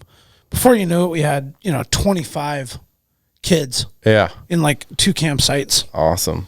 And my parents and everybody, we were all cool and we made it work. And, but we've moved on from that, and that tradition faded off. And so now I feel like it's like we have our tradition now where we're blessed to be able to go out and enjoy a prime piece of real estate in a pristine area with the most epic view of Twin Peaks and, Palmer and the whole thing, and it's nice. Cool, man. It's just like I for right now, I think it's just really critical to, like, keep up that tradition, and show the kids, and let it take its path, how whatever it does. But yeah, we had a great time 4th of July. I know the kids and my parents are, like, excited to go back there for 4th of July. They, like, just became instantly entrenched in it. Like one trip I was like, that's how my parents are, man. Oh, man. One time, and then that's it. They're like, are we gonna go back to Gary's? We're part of the tradition, dude. The jalapeno margaritas was like keepers. That's what your parents brought. That's what my mom's always trying to, like, feed everyone, and, like, Brandon's mom, and just make drinks. Did she just like when we were at actually you were out there at where were we? Quartz Creek. Oh yeah, that was awesome. And she's just making all the Colombian food for everyone, and, like, just everyone's gonna have to eat. Yeah, it was awesome. It's like, why did I bring this cooler full of food? Well, that's the other thing too. My mom likes to come on that trip, and her thing is to feed, like, at least one breakfast and one dinner. And she's gonna feed like 40 people. Oh, that's awesome. I'm like, how the fuck do you bring that in a motorhome? Yeah. She does. Yeah, she does. She like heats it and cooks it and like rotates it through. And hey, I need to throw this in your oven in your motorhome, and I need to throw this in your fridge. And she just passes it out, and then it all comes out. And, you know, it's all part of it. The eating. Yeah, that's great. So that gets us to Memorial. That's a good start. Yeah, it's the beginning. Yeah, that is the beginning. There'll be some good like day trips in there too, though. Like going up Wolverine's good right now. Like getting out. I want to go do Wolverine. I haven't done Wolverine since 6th grade. I went and found a brown bear butt. Now that I got the injection. I did, man. I went out to my little avalanche shoot. Yeah. You saw one in there over there? Sunday night, man, like 6 o'clock. I was like, you see the billy goat? No. The goats haven't been there for like last 2 years. But where's this at? What do you mean? When I was with you. Oh, that was it's Upper Huffman. There's like a shoot on that left side. Yeah. I'll tell you after the show exactly where at Upper Huffman. I've already told you where it is. Anyway, ran out there and it was fucking freezing cold. Oh, I bet. Sunday? And I was good. Oh, Sunday was blowing. It wasn't blowing in that little pocket though. Oh, okay. Yeah. It was like, you know, it wasn't like, let's just say 2 hours was like enough. And you're like, I'm going to go back to the truck. Yeah. So I was like, I knew I was getting what I was signing up for. And it's the latest I've ever gone for my first time. And I went up in there and I'm like, fuck, dude, it's still frozen. Well, I mean, I don't know, 3,000 feet was still blowing. Snow was blowing sideways. Like, I took my glass up and I'm like, I'm pretty sure nothing's going to be up there. Like, it's like 40 fucking knots. Like, But then it's like come down the chute into like where the wind's not, you know, cracking. There's like bushes aren't even moving. I'm like, all right, cool. So I'm up there for like 2 hours, glassing, and I'm like, and I know like you don't like stop glassing the hill until like the last second as you're walking back to the truck, and you're like, you just keep peeking back because as you walk from this angle, as you walk away, you just keep, you know, your angle changes, you know, so it's just like you can't not look, you know, and so it was like 15 to sundown, and I'm like at the last little like end of my little view, and I look up and I see a brown butt like, and then like peeking, I was like, that's all I needed. Yes, that's all I needed, baby. That's funny. So, but I was super bummed, man. I saw the coolest thing ever, man. I was like, right by this, like pond had just opened, and there's some swans, and I could hear them honking through the brush, and they sounded close, and I'm like, oh damn, and it's like the pond's kind of like off in the distance, but the way the sound funnels, it seems closer. So I know they're like a little bit like, they're a little bit away from me, but not like close enough where it feels like they're kind of like right there. So anyway, I get up on this little rise and I look down and I'm like, oh man, they're like a couple like building a nest or something. Oh, that's rad. Because they're like poking their head in the water and like they're tearing like stuff out. Fucking backhoe, dude, like with material. Oh yeah. Like slinging it. And I'm like, oh, what are they doing? So I go from like seeing the bear to like, oh, I'm watching. And I'm like kind of reaching into my pack for my scope. And I'm like, oh, it disappeared. I'm like, okay, I'm not going to bust all this shit out and the fucking phone scope and the whole thing. And then it just like disappears. But I see these swans and I'm like, oh, this is the coolest opportunity for like a badass video. Like, or just record these swans in their like really like interesting like habitat or whatever, and bust it all out. And I realized I took the adapter off my spotting scope and put it on my cousin's Svarsky for moose camp for my tripod. So I got no way to put the fucking scope and the phone scope and everything on. And they're like probably like 300 yards away, so the scope would have got a really good like video like of them. And I was like, how many people have seen like a swan build a nest? And I was like, oh, I'm gonna video this all up. And it's just like the last thing I thought I was gonna see when I'm like looking fucking 2,500 feet up for brown bears. And then anyway, So would have been cool. Yeah. But it was, I mean, just watching them though, they were for like a half an hour nonstop, full like shoulders deep in the water, grabbing clumps of shit and slinging it behind them, like built an island. Yeah. Excavated it. Excavated a whole area. And I mean, That's cool. I've seen swans a million times in my life in Alaska, and I've never seen them do that's right. do that. So it was Well, a now highlight. you It know was where a that little highlight. nest is. You go back and wait till that thing hatches. I mean, because they're like mates for life, right? Mm-hmm. Yeah. Geese and swans and stuff. Yeah. I mean, that was like a couple that was like, whether they're miserable or not, I mean, they're still building a nest, right? Yeah. You cannot go on boys' weekend. Yeah. What? Yes. Another What do you boys' mean? weekend? Yes, ma'am. Fucking build this nest then go. You April hog. Hey, bro, weekend hugger. I got to pee real quick. Let's do a quick break. One more.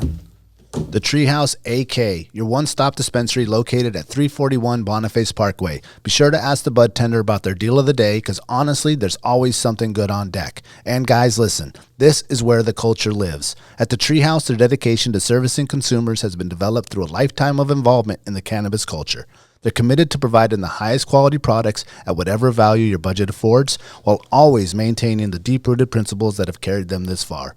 Their focus is on relationships over transactions, and you can always depend on them to treat you with the respect you deserve. Hit them up at thetreehouseak.com, and remember, you must be 21 years of age to enter their store. Tailored Restoration, 24-hour emergency home services, helping Alaskans restore their dreams since 1972. Services include fire, water, mold, post-emergency cleaning, repair, and remodeling. Tailored has an emergency response number with trained professionals available to help you at any time, day or night. Give them a call in Anchorage, Eagle River, Matsu, or Fairbanks. Make an appointment today at tailoredrestorationalaska.com. Since 2008, Serrano's is Anchorage's own new generation of old cocina. Their menu showcases the passion and love of their rich heritage and unique family recipes that have been passed down through the generations. Serrano's goal is to embrace and display trad flavors using the best ingredients that are available. They focus on making everything from scratch daily. In-house menu includes handcrafted corn tortillas, salsas, carne asada, and chorizo. But don't take their word for it. Experience their tradition and sabor for yourself. Locations on Tudor and Northern Lights, both with new tequila bars. Check out their daily specials at serranosmexicangrill.com. The Connoisseur Lounge, located in the heart of Palmer, Alaska. The Connoisseur Lounge is Palmer's first locally owned and operated cannabis retailer. Their beautiful store is located at 226 Evergreen Avenue. The Connoisseur Lounge has exclusive cannabis products such as Snowcap Romance, Aurora Haze, Super Glue, and one of our favorites, Sugar Cookies. And if you're not into the flower, the Connoisseur can hook you up with edibles, vape supplies, and a ton of CBD options for all your health and inflammation needs. Check out their daily deals at theconnoisseurlounge.net, or even better, stop by the lounge today. Remember, you must be 21 years of age to enter their store. So I think that weekend before, oh, nice. Oh, here they come, double shovels. I'm telling you, those cans are like the crispiest. They are refreshing. So I think that weekend of the 18th, I'm going to try to take the boat out, go get some shrimpies, and there's some spots out there. Maybe Have you guys look for launched? black bears. Well, no, we brought it back after Homer. If it was when that King Derby got moved to Sunday, we kind of screwed our plans, because on Sunday we were going to go bring the boat to Whittier. And then I just haven't had a chance to get back down. So we'll probably have the boat in the water before then, but my first like big trip will be that weekend. Hopefully Because you got 3 the days. slip, right? Yeah. So once you put it in, it's in. It's in, yeah. What do you do? Like pull it out every couple of weeks and wash it, or So last summer, there's a spray or a paint you can put on the bottom that probably could get you the whole way through the summer without pulling it. But we've been pulling it once a summer in July, washing it, and then doing our engine well, when you have like maintenance. fishing trips and camping trips, I mean, they just kind of get. Yeah, we you know. keep the boat pretty clean. It's Yeah. just the algae. Gotcha. Yeah, we have a pretty like rigorous cleaning when we come in, and it's pretty easy to keep clean. We don't put a lot of stuff on the boat. You know, you were on it. There's not very much stuff. Yeah, maybe some vomit on the side. Yeah. Bro, when I called you and you were burping and hiccuping, I was like, it's Saturday afternoon. What is the matter with you? Oh man. Yeah, he wasn't doing good. No. We turned around. Just take me home. Country Oh, road. did it? Is that what happened? Yeah, we came back in. I mean, I didn't ask. No, he didn't. He didn't ask. Out of their mercy. I mean, it was rough. Mercy from their heart. It Yeah. was rough, like roughish. Yeah, it was. It was fine if you were feeling good, but it would have been God. Well, if you were awful. catching fish or something, it would have been like, all right, well, Daniel's gonna have to stick it out, which I would have. Yeah, I don't think we would have. I mean, we weren't down there for that. And, No.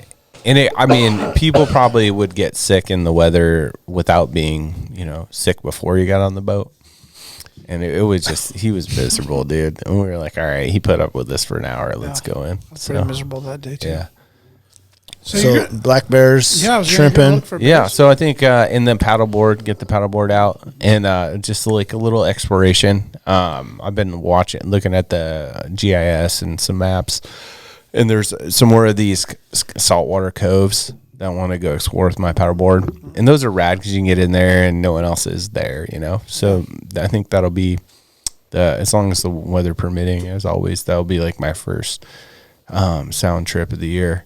And looking forward to that. Yeah. Is that close? Are you gonna stay close too? I'm gonna play on that. All the route I'm gonna take is like towards Valdez, so I'll probably really be close. 30 to 60 miles out of 30 to 70 miles out of Whittier. Yeah. Yeah, it just depends how the weather is. Yeah. But I want to play on that side, and then I also pick some bays that are gonna be sunny in the morning and sunny at night. So as we move, Yeah.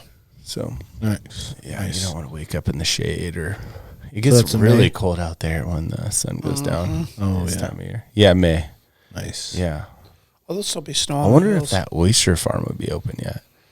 Be nice to get some oysters. It's a good question. How does that work? You can go over there and just be like, hey. Yeah, you can hit them up on the radio or call them on the cell phone. They'll meet really? you out at their floating dock, and that's then you cool. just pull up, give them some cash, and they throw some oysters on board. That's Yeah. awesome. I didn't Yeah. know This is that. bomb. Do Yeah, you like it's- oysters? Oh, Raw? yeah. Love it. On the half shell? Oh hell yeah! You too, Jack? I love yes. it. You don't? Oh no, I absolutely fucking adore them. Yeah. Oh, yeah. I love it. What's up with our bro date on some oysters? I'm down anytime. Give me a dozen. Let's go. Let's go record I a like podcast the ones out that, there on that floating dock. Holy Sushi fucking and Sushi shit. has some good ones. Oh, do they? Yeah, I like their little ponzu or whatever the sauce they put in that. Nice. Did you notice, not to get too much off topic, that they changed the Tozai sign? What is it now? Because, they closed Sushi and Sushi right. to try to get everyone to go to Tozai, Okay. which I never went to. Right. I mean, I was always meaning to. Yeah. But I guess it didn't do that good. And they just put the Sushi and Sushi sign where Tozai is. So it is sushi Now and it's just, sushi. and it's packed. I drove by on the way here today. I was like, oh, they just switched it up and it's just packed now. It's on International and Arctic. The little blue strip malls. Yeah. What was the old Is that sushi the place old there? the old sushi place that was like super popular for a minute? Yes, that Yeah. was Dish. Yeah, the dish. dish. Same spot. The dish. Yeah, that was a cracking spot too. Yeah. But that sushi is cracking. Yeah. Yeah. I went by, I was like, whoa. It's popping. What was the whole deal with that? Like, why'd they rename why it? is- I what's the don't problem? understand. Well, they had Sushi and Sushi, which was obviously doing really, really well.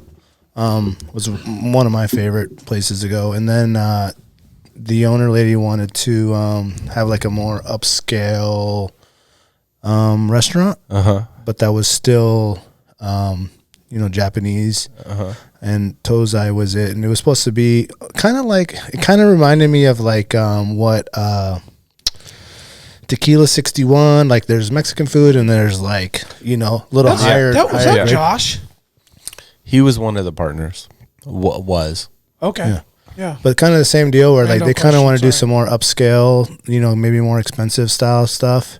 And I heard it was always really good, but it just didn't like take off probably as they thought it would, And then I don't know why they closed the sushi and sushi spot. Maybe they just decided we need to close one of these down. And Sushi and Sushi was obviously doing well, so they just moved it over there, which is cool. Because I was bummed. I was like, Sushi and Sushi closed? No way. Yeah. So we've been hitting up Peter's. Yeah, I like that Sushi Ya a lot too. Sushi Ya? Yeah. Which is like kitty corner from the Moose's Tooth. Oh, yeah. And they used to be in the old Taco Bell on Diamond. That's right. Oh, okay. And for a long time they had these like killer deals on the rolls, like different days, like they were half price. I'm not sure if they're still doing that, but it was just like a little bit more. I mean, I think we all agree that sushi is great, but it was just like, hey, if you could get the delicious sushi for 60% of the bill, I'm gonna go there. If it's just as good. Yeah. But the Tozai I went to, it was really good. We went on Jerry's birthday and loved it. Yeah, man, I'm bummed I never went to get that. It's probably the exact same thing. They just changed the same owners and everything. I know that. Yeah, that was smart of them to do that because it's like very busy now. Well, now everyone can come to Double Shovel till 8, and hopefully next month till 9 if SB9 changes.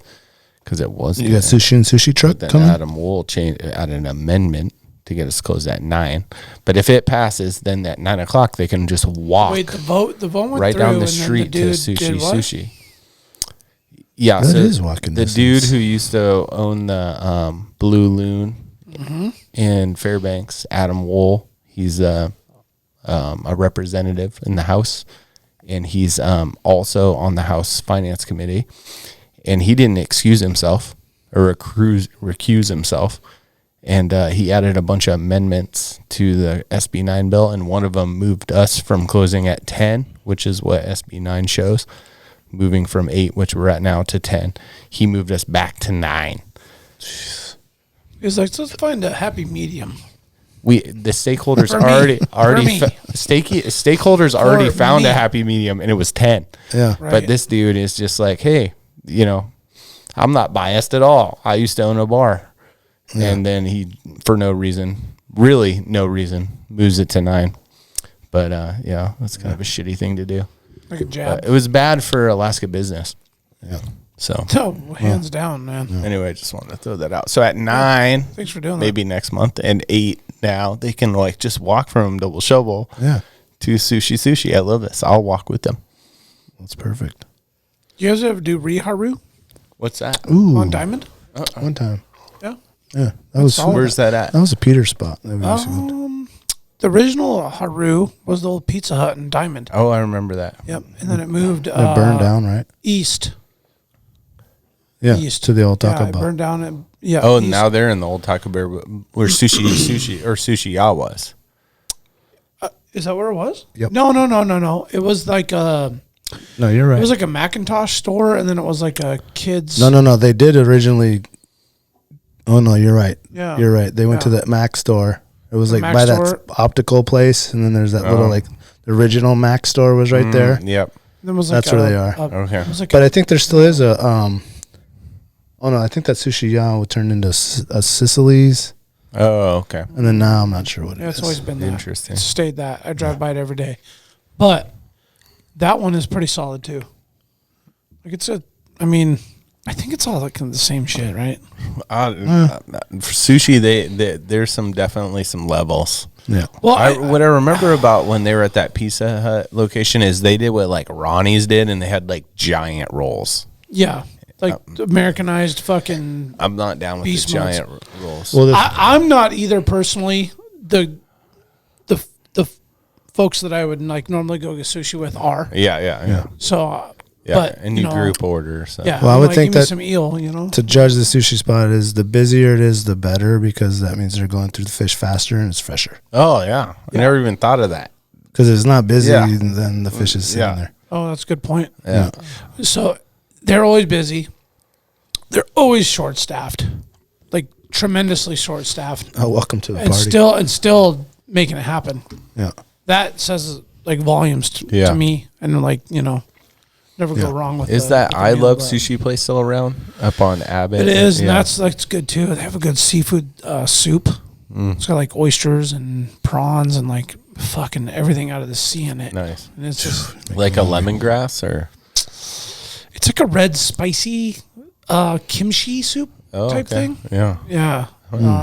Cool. Super hot. Yeah. It's very hot. Yum. Like spicy. It'll cleanse your colon. Yeah. Ooh. Sweet. Yeah. Perfect. It's good for you. June 3rd. We got past May? I think so. Yeah. Yeah, June. I think I had a few more things, but we can talk about it Yeah, after. mostly bear hunting and shrimping. Yeah, we'll talk bear hunting off. Yeah. June 3rd, boys Eureka trip. Got some Oh, boys it's come- early. Yeah, so either of you guys are more than welcome to come. I am a Got the toe. homies coming. I'm like the tip of my toe is dipped in the water on that. Yeah. Because I want to go on that. Yeah. Like I want to be like, I'm there. Count me in, but I can't. You should, because I'll tell I you know. about afterwards, I because I'm fucking going to know. want to. Jamon's going to fly up and do a video. Is it really? That'd be cool. All right. And actually, it might be a work deal. We can talk about that afterwards. Well, I mean that's. it's work. I on the calendar. I gotta work on it. I said I had a fucking toe in. Okay, Okay. like I mean, Now it's a foot. yeah. But that's going to be a fun trip. You know, Friday to Sunday, we'll ride out there Friday, camp at 360, ride out, just go deep, go check stuff out. Go fly fishing. Yes. Yeah. 100%. Yeah, well, I wanna do 100%. That's on my That, list. you know, that's a really early trip. I'm also going to sight in the Definitely rifles. bringing a rifle on that trip. I'm going to and bring a the bear rifles. tag. Yep. Sight the rifles in. I Oh, kind that's of. fun. I want to go to the left, up I there have a towards the pastures. badass like target. That new 300. Maybe get that sighted. I don't We know need a if- scope for that. Yeah, Huh? what was it? Where's the scope for that? Oh, yeah. We need to get a scope. Where's Wes. Yeah, Wes. Hill Wes. Hey, Wes. Wes, you got some like German optics. Yeah. They need to go on that thing. That'd be cool. Yeah. We didn't even talk about that No, we made out at the Sheep Foundation at the deal. banquet. Yep. Yeah, our table did definitely. I was a little nervous, man. I went into Cabela's and I was like, tail between my legs, like, so like last weekend there was this thing and I won a gun. Didn't you have the thing, the receipt? Yeah, no, it was all. Yeah, it was all good. They found it, but I was supposed to go to the table and get the slip. Oh, Yeah, I didn't know about that. yeah. I seen another homie walk up with the slip. I was like, "Yep, that's what I remember from last year." Yeah. Well, I had it.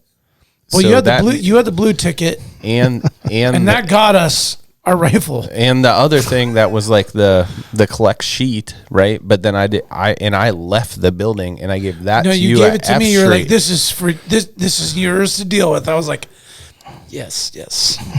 Fold it up and put it in my pocket. Oh, I of my gave it shirt. to you there. No, you were like, "I'm passing this to you," and I was like, "I am accepting it." I was like, You were graciously Yes, like, yes. yes, I was I like, know how to okay, do this. okay, Yeah, yes. I figured it out last year. so I was like, I'm gonna like in that moment. I was thinking about what I dealt with Yeah. when I was sober 3-4 days later, and it all went to plan.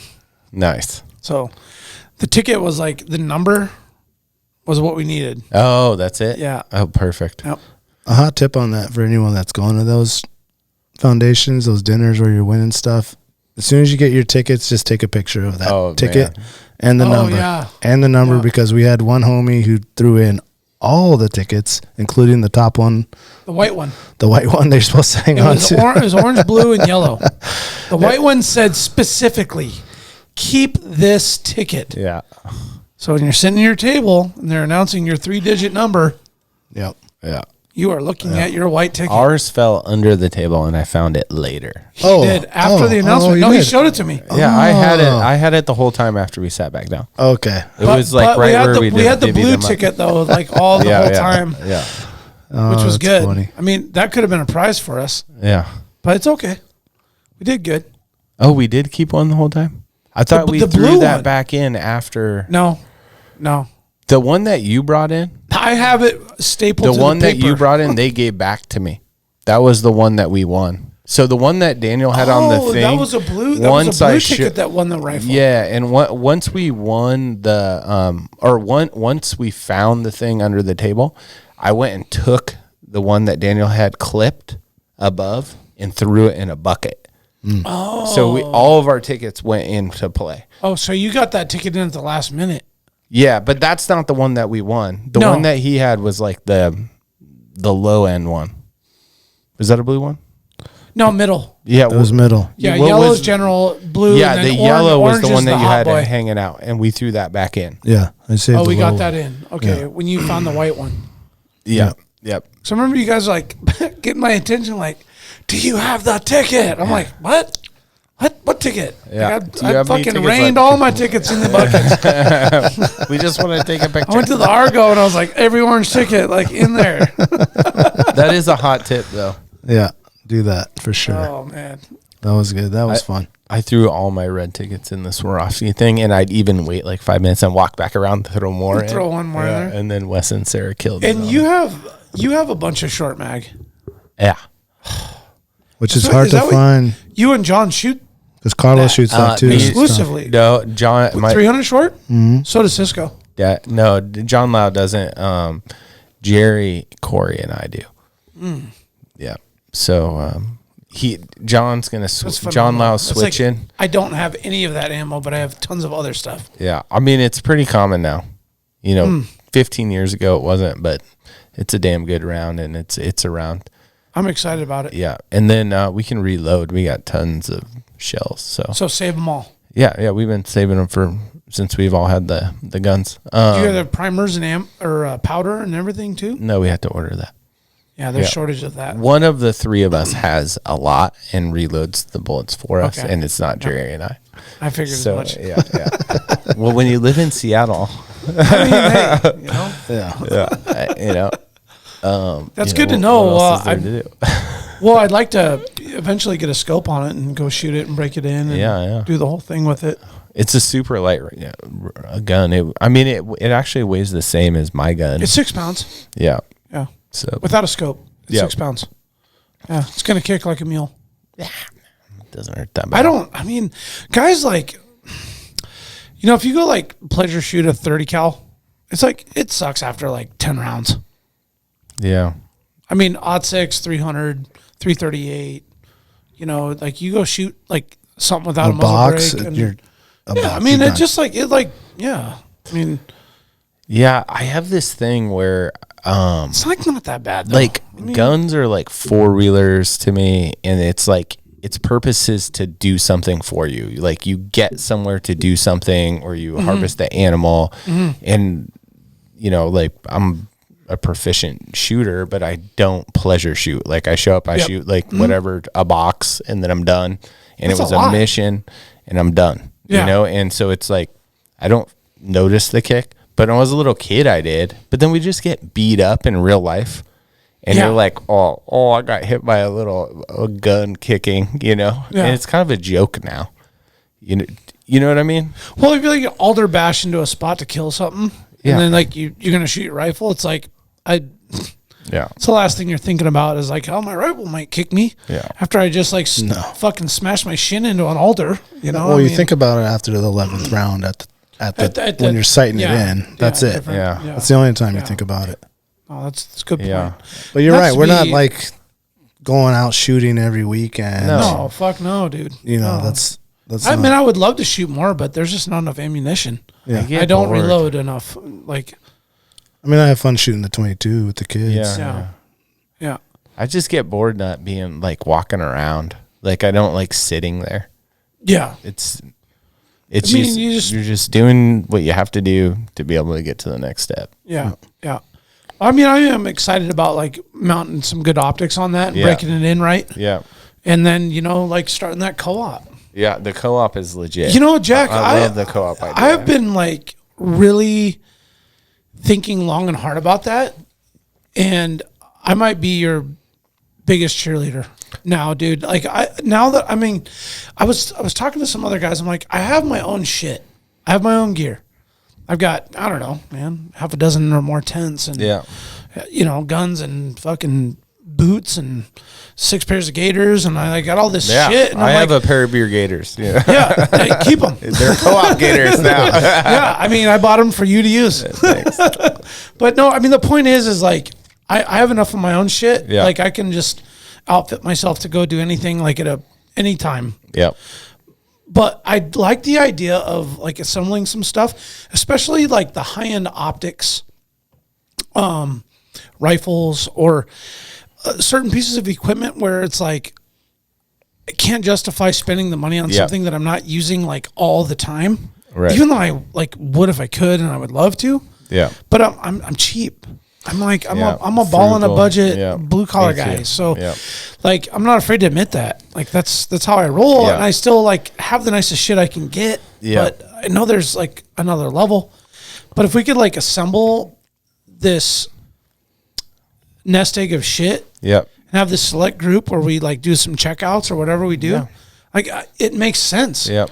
I think it really I mean- works when you got family coming up or you got some Yeah. buddies coming up and they're from wherever, like Florida. Like they don't have Life Fest, they don't have waiters, they don't have any of that shit. Yeah. But hey, the co-op does. Yeah. You know what I'm saying? They're like, hey, we're gonna borrow this. What size are you? We got Yep. this size. We got this jacket. We got this. So you can outfit family, friends, or yourself, or your wife, or your kids. It'd be really cool for the kids because it's like, man, we're buying waiters every year. Yep. Because they're just growing through it. You know what I'm saying? And it'd be like, all right, well, I these are could, the 6 to 8 waiters. These are the 10 to 12 Yeah. waiters. Dude, I you got know? like rain gear for Yeah. Things like that. And just have it all in Generations. one area, all organized so that whoever needs it can Yeah, use it and it's just bring there. it back. The- And even donating bigger stuff. Like I have those one-man rafts that are legit Yeah. and awesome for lakes or Yep. Kenai or anywhere. Yeah. The Willow that I use 2 or 3 times a year. Yep. You know, And that's Paddleboard's the real tense. driver for me is that I have some stuff. I used to have those paddleboards, but I got so mad, or one man rafts, but I got so upset with myself for not using them enough. I just like sold them super cheap to someone that I knew would use them all the time. But like that, in the real driver is the pack rafts. So like I have 2 pack rafts and they're fucking expensive. And I use them twice a year, probably. Now that I have the paddleboard, I only use them for, like, if I'm bringing a group somewhere and I don't have enough paddleboards, you know, because I only have 2 paddleboards. Or if we're, like, using it on a mission to get out of something, you know, or hike through something and pack down it. So that's not very many times a year. But then you talk to your other buddies and they're like, oh, man, I really want a pack raft. And I'm like, please borrow mine. Oh, I Please mean, let I'd be it that go guy. to use. Yeah. So it's like you have this like high end equipment that gets used very infrequently, and it's like that really nice gun we won, or the pack rafts, or that kind of stuff is the stuff that, or like the teepee. You know, like a high end teepee. Yeah, yep. Like you're really only using the teepee like 2 trips a year, probably. You know, Yeah. maybe at 3. most. And so it's like every other week that you know you're not going to use it, just mark it out on the calendar. Check it out. You know that you are going to use it for your time, but then like leave it in our co-op for the rest of the time, and then we can share all this gear, and people don't have to. Between if we all of our buddies have pack rafts, it's like $15,000 worth of pack rafts, but we only need like $2,000 worth of pack rafts, really.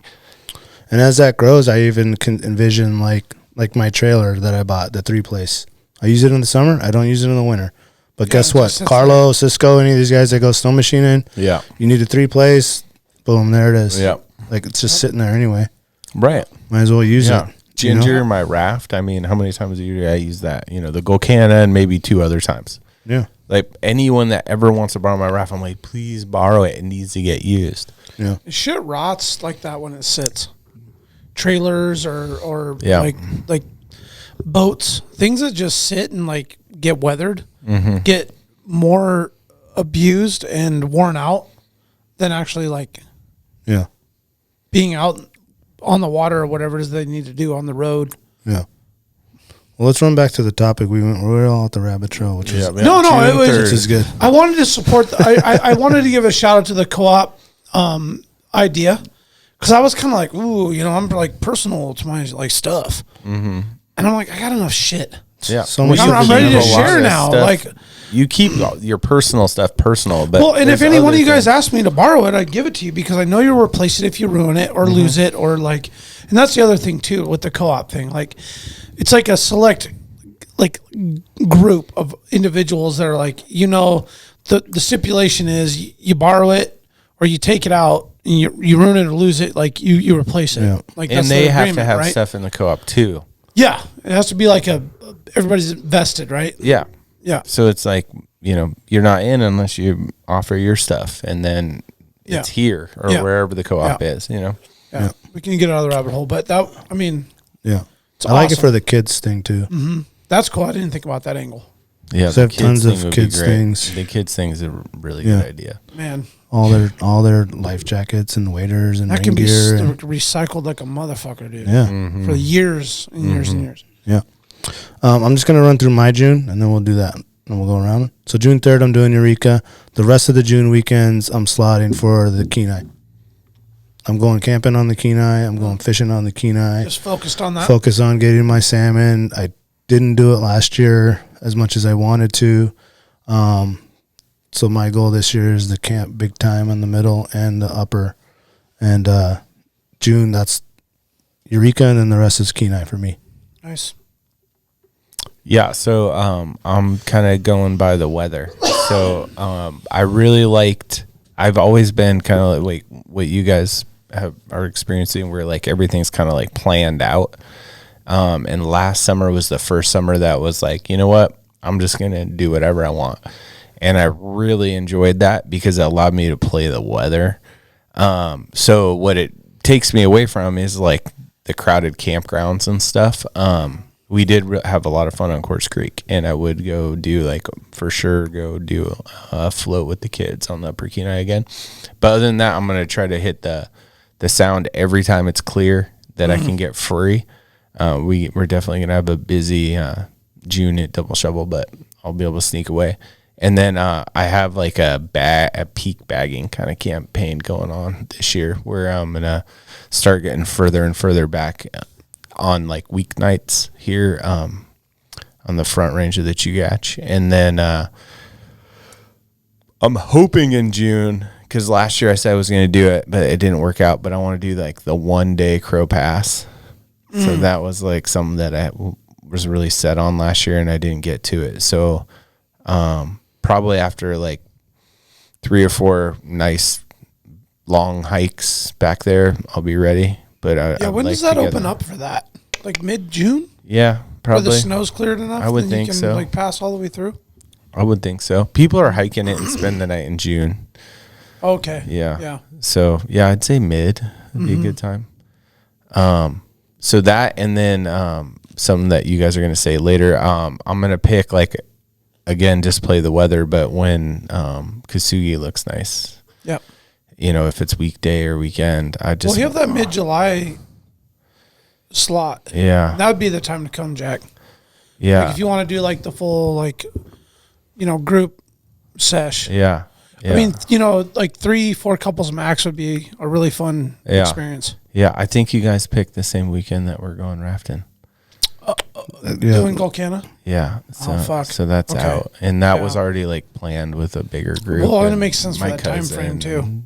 Yeah, Darcy. I have it slotted for the 10th of June, where Rena and I were going to go do it. But I think it's going to be too snowy. Yeah. Yeah. I think, like, my hunch is that we'll get up into, like, the highest point and then... Turn around. Well, yeah. In when?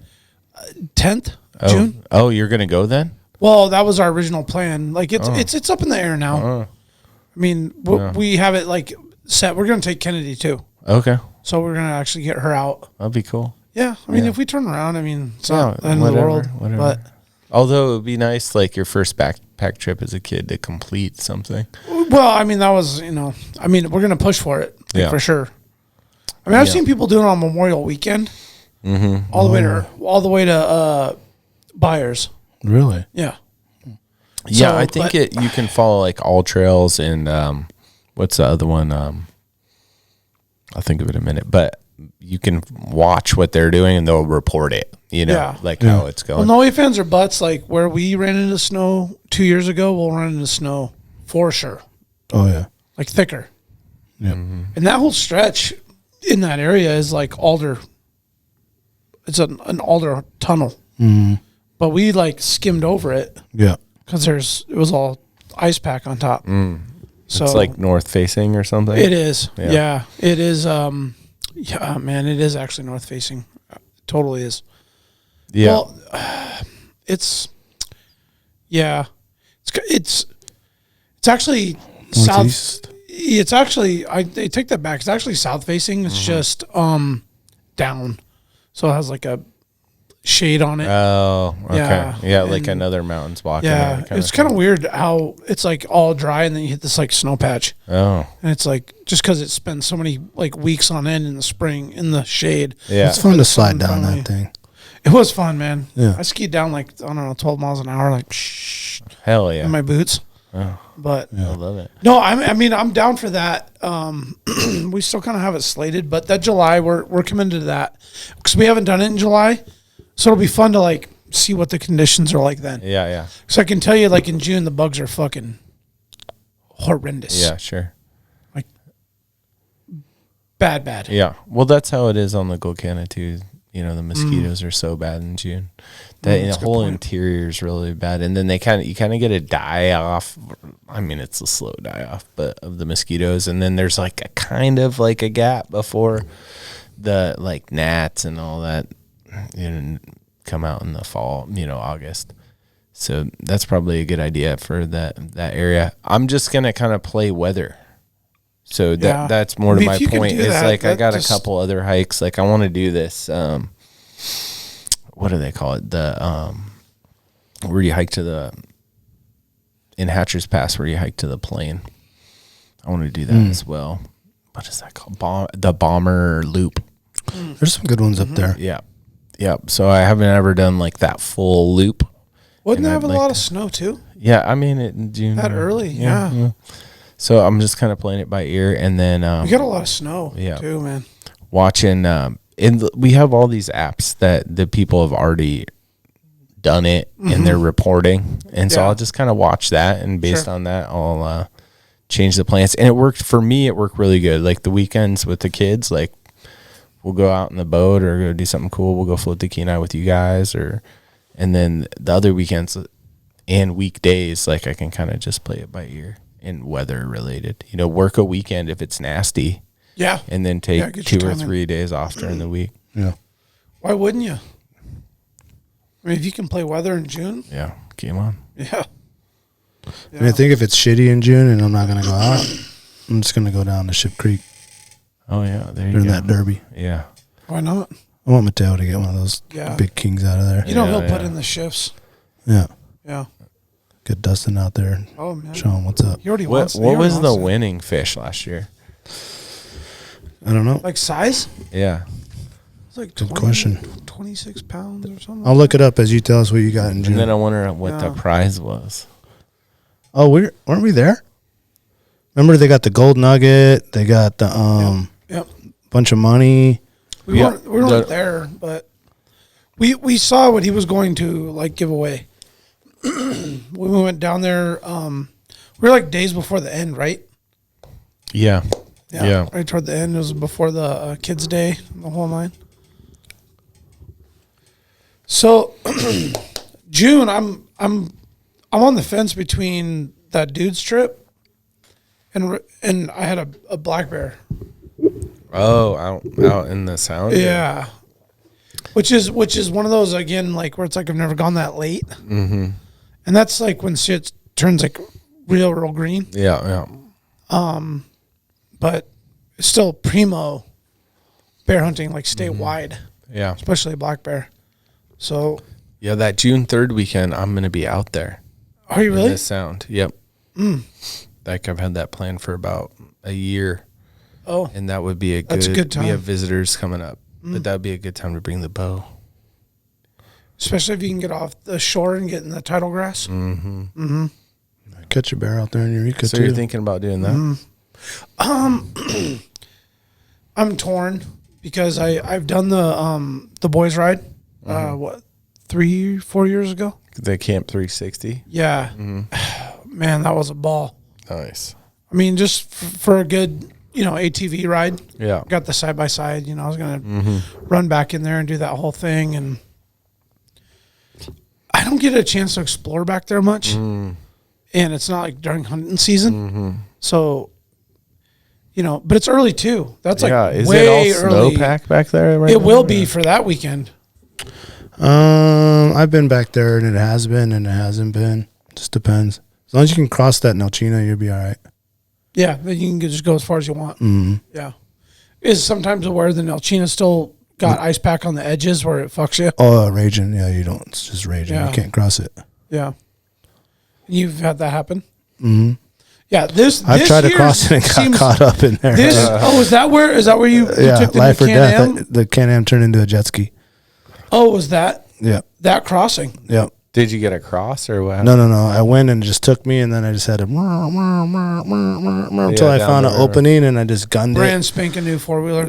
Gunned it to the side. Had to jump off the 4-wheeler, grab a bush, held my 4-wheeler with one hand and a bush with one hand. I'm like chest deep in the water, just hanging on to the new 4-wheeler, waiting for Cisco and Kendo to come and like winch it out. And it was, full fire. Take your clothes off. Yeah. Hypothermic style. It's fun. Damn. I'm going to take my new 4-wheeler out. Yeah. You go first. You got the new 4-wheeler. My first trip out with my new 4-wheeler years ago in 2013. Similar thing. Yeah, it went for a swim, and I had to turn down, ride up, pull it up, and then I bailed, and then went around the corner. But our plan is to go to Camp 360, which is before Nelchina, and go up to the left, so you don't have to cross. Oh, it's not. If it's snow, you don't have to cross. Oh, because I want to go way back in there. I don't know if you've been back there, but it's really, really sick. I went with you guys, like 3-4 years back, and I feel like we crossed the Nelchina. We went deep. Oh, we have. Like, if we are able to go ride. But I'm saying the backup plan is, okay, if you can't, you can go left and go way back there. Okay. Well, I'm torn because I want to do we might be able to do the sound hunt like 2 weekends before, which would be next weekend, I think. It'd be the 19th, I think. 2 Yeah. weekends before. Yes. And which is still early. You already have a bear hunt planned that weekend. I do for that weekend, but you're right. No, so next weekend would be the one I'm talking about, which is before the 19th. Boat won't be ready though. Oh, So, what's up with the boat? Man, what was the deal with the boat? Steering. Was it something with the heater? Anyway, so it's not ready. Long story short, it's just too tight.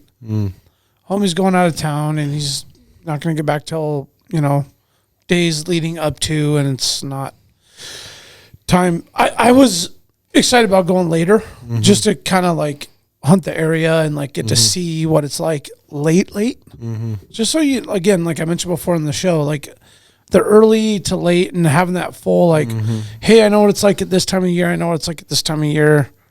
And you can kind of like gauge hunting prospect times and what's allowed and weather and the whole thing, right? But the dude's ride sounds like, don't shake your head at me. No, because I was in the same boat with Jack. I said I just can't do it all. I can't go to Golcana because I'm going on the Kesugi. Well, and I want to go to the Golcana. I still haven't done the Golcana. Yeah, which I might choose another Golcana. Move the Kesugi by a weekend. What was the deal with that? It was the family ride and the. Well, we had 2 dates on that, and the next weekend was also opening. Now. But sounds like Rena already set the date. Well, the dates sound good for everybody, and like the shit we got going on afterwards too. Yeah. So, and then your hot dog stand and like when you can. But I have debated going because I want to go with my brother and Mateo on the Golcana, like just like 2 boats. You know what I'm saying? Yeah. If I don't get to go with the big group. Okay. I would like to go. I still want to do it on another weekend. If I can't go with the whole family, I would still just go like me and the dude and Mateo. Yeah. No, and I think your kids are just a little bit older than the rest of the group's kids. So it's kind of like. Yeah, no, I get it. You almost have to like. You're almost at the tip of the end of the boys' trip. Yeah.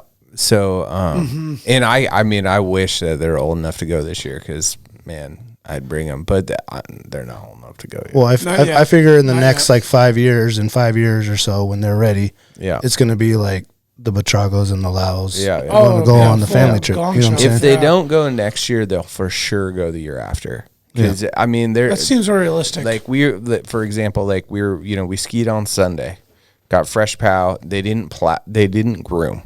And so, like, you're snow plowing through, like, 12 inches of heavy snow. Like, that sucks for little kids. and they fucking loved it. And then on the way home, they they asked me to stop at Potter's Marsh. We walk around for an hour on the little boardwalk.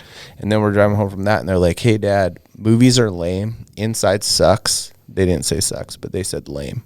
And lame's an okay word in our house. But so then we had to go to stop again and hike for 2 hours.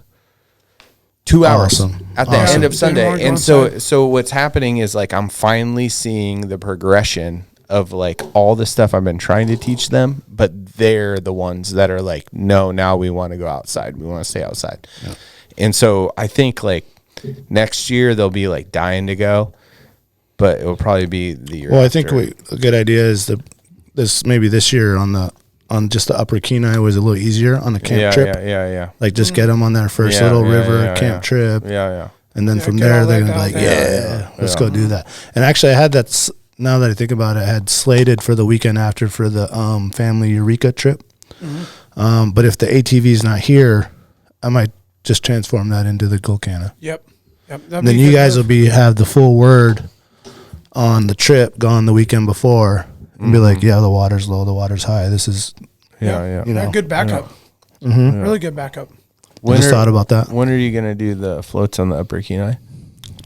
I'm definitely going the opener and every weekend after that. Do you think you'll go the weekend of the 25th? Yes. Okay. Maybe every weekend in June from the opener, I plan on going to do that. Yeah. I'll plan on the weekend of the 24th, 5th, 6th. To go raft Upper Kenai. What are you guys doing for Father's Day? I think that's that weekend. Yep. Yeah. That's our trip. My dad comes out, my mom, my brother, all of us. Mm-hmm. Mm-hmm. Yeah, you got the kids too? Yep. Yeah, that'd be awesome. Mind if we join you? No, 100%. Yeah. Sweet. That's the 19th. I'll plan on that. I love you guys to come. CJ, even Kyle and his kids. Oh, it's the next weekend. The Take that whole bend that we like. Is the one I'm thinking. Yeah, I think it's like a Friday or something. Friday, Saturday. Yeah. 24th, 25th, 26th. It's Friday, yeah. My goal is to have Friday and through Sunday off. So I'm trying to go like Thursday to lock it down. Nice. The spots. Yeah, I get all the crew down there. Mm-hmm. Sweet. Yep. Your Father's Day thing is awesome, man. What's yours? About it. Mm-hmm. I want to do that, but I got the 40, the big 40 coming up. Oh, yeah. Yeah, so... when's your birthday? 21st, June. The solstice birthday. Yeah. So Father's Day is the 19th. We're going to leave Anchorage and go up to Paxton Lake, do a direct run that night, or that day, all the way to Paxton Lake. In transit, we're going to meet my cousin Phil in Lake Louise, grab his Ranger, and then he's going to have the boat, and then we're going to go haul up to Paxton Lake. Then we're going to spend Sunday, Monday, Tuesday night in Paxton. So we'll fish a couple nights. We're going to take the side-by-sides up to, I think, Red Rock Canyon off the Richardson. I don't know. Yeah, none of us have ever been on it. But it's between Summit Lake and Paxton, Golcana, in that stretch. Yeah, I love Summit Lake. There's two really badass trails that rip back in there. Full UTV, ATV access. So it's like a 20-mile trail. Cool. Like enough for like 4 to 6 hour ride. So it's north of the Denali Highway? Would be Glen Allen going up toward Paxton. Yes. We're going to camp at Paxton Lake. And then we're base camping there, and then we're going to go take a side-by-side one day further past Paxton, going up toward Delta. And then we're going to ride off to the right. Oh. Red Canyon. Okay, so it's over where Arctic Man is. Past that. Yeah. Past. Okay. Yeah, it's such a beautiful area, dude. Yeah. In the summer. Yeah. Or Red Rock is before, and there's another trail past. I'll have to double check that. I feel like we're just going maybe we're going just before, because there's another trail just past that. There's two right there. Red Rock is the Red Rock Canyon we're going to go run up in. I've never done it. So there's like all kinds of bands playing in there. You think? Dave Matthews is coming up. Yeah. Well, it's like, it's just something different. Yeah. Something that like, it's South Central Alaskans, we're kind of get in our groove for things that we do. And I love that upper interior, lower interior area, man. I mean, I'm just absolutely infatuated with it. And I think a couple nights at Paxton Lake and taking everybody grilling and, lake trout fishing on the boat. And, I share my boat with my cousin. We don't get a chance to hang out and use it together very often. He's got his little baby girl. I've got 3 little girls. Like, we're going to get the whole family together on Father's Day for the whole thing. And we'll celebrate my birthday that week on Tuesday. You have to call in. We'll be recording. That's what I wanted to do. I didn't want to go out of town or make a big to-do. I just wanted to go do a staycation during the middle of the week. That's awesome. Yeah. So we'll go do that and come back that week and take that weekend off and start prepping for the 4th of July weekend pretty much. Yeah. After that. So I think that's exciting. I mean, I'd love for everybody would love to come up there, but I know that's not a realistic, hey, let's go up here on Father's Day and then spend a week, fucking 350 miles out of town. I mean, not everybody's going to be able to do that, but that's what, the 19th? Yeah. 19th of 25th or 24th or whatever it is. Mm-hmm. And I just don't get a chance to do staycations in Alaska a lot outside of hunting trips.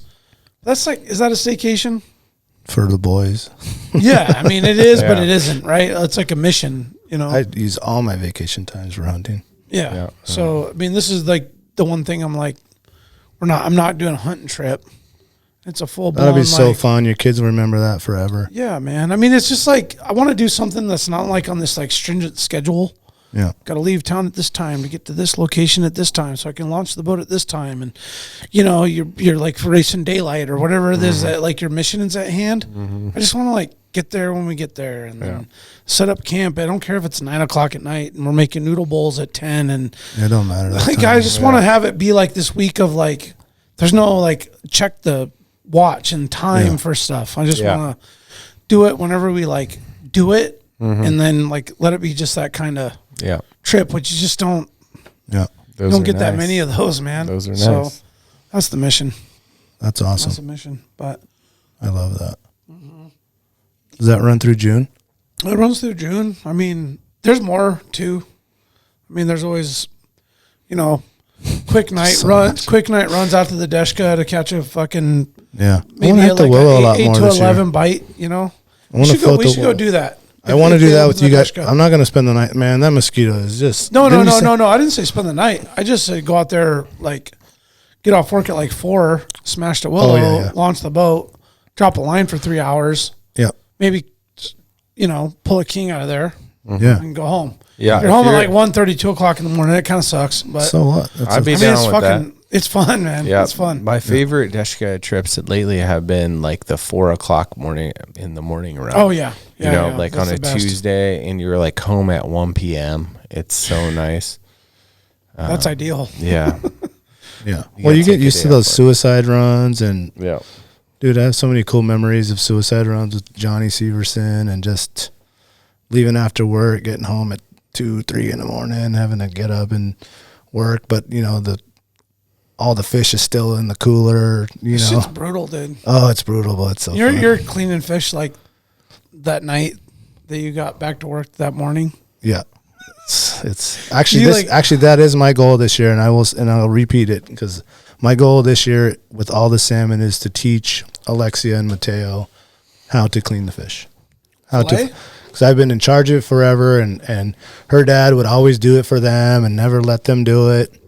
Because he wanted it perfect in his way, but I want to teach them to be able to do it and show them there's this way, there's this way, there's this way. You decide how you want to do it. So my goal this year is with all the salmon that I get, I normally will just clean it right there on the river on the back of the raft. Yep. So knock it out. So it's done. You know what I'm saying? I don't want to come home and do more. Nope. But now I'm just going to gut them. Yep. Leave them whole. I'm going to gut them and then just throw them into the fish cooler. And then come home, set up the table, and let them practice and get it done. I think that's a big skill. I want to film it, so that people can see. There's obviously lots of that, but just another one. Showing a kid doing it, try to inspire some other people, and you'd be amazed at the amount of people that don't know how to do it. Yeah, it's crazy. It is crazy. The upside to doing it on the raft and out at camp though is leaving it with the river. Mm-hmm. Yeah. All the stuff. Yeah. Because if you bring it home, it ends up behind the building right here. No, yeah, that's true. So, Yeah. July's get pretty stinky over here in this area. I'm going to save the heads for my mom. Oh, yeah. The soup and all that. Mm-hmm. Yeah. Got to do that. I'm excited. Hopefully no one, yeah. Anyway. So are we going to run it? Are we going to run it through June? Are we going to? Let's just, June's good. June, come back with July. I think we should because, I mean. Come back with July, August. Well, August and then September, like all of it's a whole thing. Yeah. Yeah. I also, It's funny when we put together the conversation, it was like, we'll talk about our summer. I'm like, That's a lot. that's a lot. it's like it's not a lot, but it's a lot. It is a lot. You know? Because we text and we throw calendar invites and we like, put this on the calendar and we like shoot all this shit back and forth. But when you start like actually having an eye-to-eye conversation and start penciling in and having a calendar on your phone or computer in front of you, you're like, got the kids this weekend, not that weekend. I can Exactly. like, what can I do? Yeah. The one thing too I want to do, it's a July thing. I should put it in. I want to go snag. I know it's like not the coolest or whatever, but I think it's cool for a kid to do. Is I want to go out with Riggs's boy. He want to take us on the access hunt. Riggsy's buddy. Dang it. Anyway, Hockey bro. him and Cisco like know like the Seward snagging spots. And I would love to take Mateo and the family and the kids because that's just a whole different kind of fishing that, it's not fly fishing on the Kenai, trout, stuff like that. This is just like treble hook, just yanking. But that's fun too. It's really cool. You know what I'm saying? It's really cool. You can like really harvest some fish. Yeah. So there's two different seasons for that. Like, so the really good snagging for reds is early June, where you go out towards like 4th of July Creek. Yeah. I think what Micah's doing is snagging kings right over near like the I think it's reds. He's doing both. Yeah, he's doing both. Okay. That's his deal. Like he's like the master at that, dude. Oh, sweet. Yeah. We got to know his name, dude. Micah.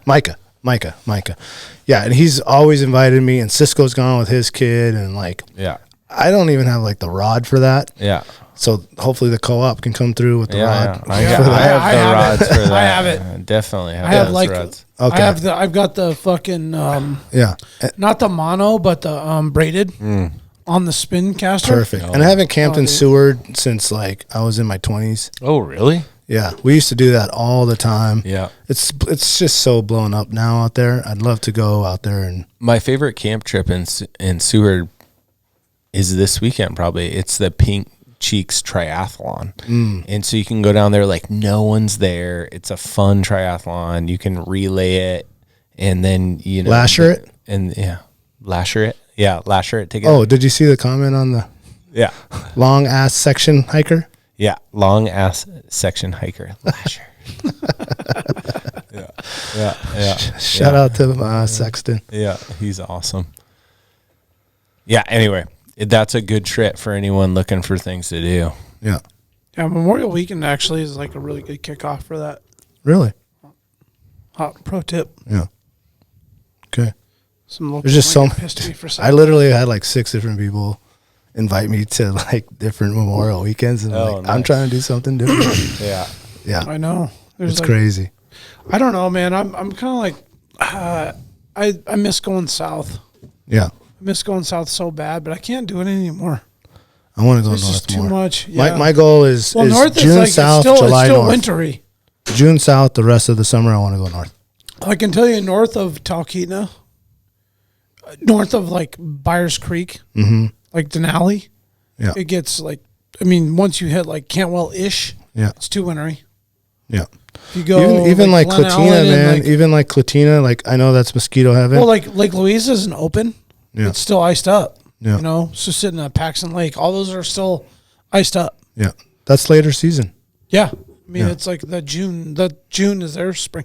That's why I'm going the time I'm going, not only for like birthday weekend and solstice, Father's Day, all that, but it's like right before the bugs get bad. Yeah.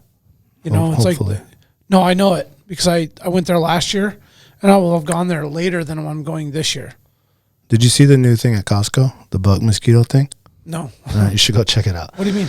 They have a new like Thermocell style? No, yeah, but it's not Thermocell. It's something else. It looks kind of like one of those speaker things, and it's a whole new deal. I didn't get the chance to really examine it. I just saw it, and I was like, oh, that's doing different. I should take the time to look at that. But no, I got to go get this. But I would like to just try it and just see if it works. Yeah. Like what? I don't know what it is. I don't know. Have you seen the new mosquito thing they have at Costco? No, it's like a little one. It's like this big. I don't know what it's called. It's not Thermocell. It's something different. But I'm just interested. Always looking for mosquito options. I don't know. So in the farm, we bought some technology last year that releases CO2, like the big mosquito magnets. And it also has some weird, like, I don't know if it's infrared light, but it has some sort of light that bugs are attracted to. And so, like, you know, we don't have a lot of bugs in our farm, but if you open the door and one gets in, and then this thing, like, between the CO2 it's releasing and then whatever this light array is, it's like a mini bug magnet, and it might be one of those, and it works extraordinarily it's something new that I didn't know. Next time, I'm actually going to Costco tomorrow. I'll go to Costco every week, 3 times a week, starting tomorrow. And I'll check it out. I'll buy one, and I want to just test it out. Is it like a 120 plug-in, and it's like this big kind of thing?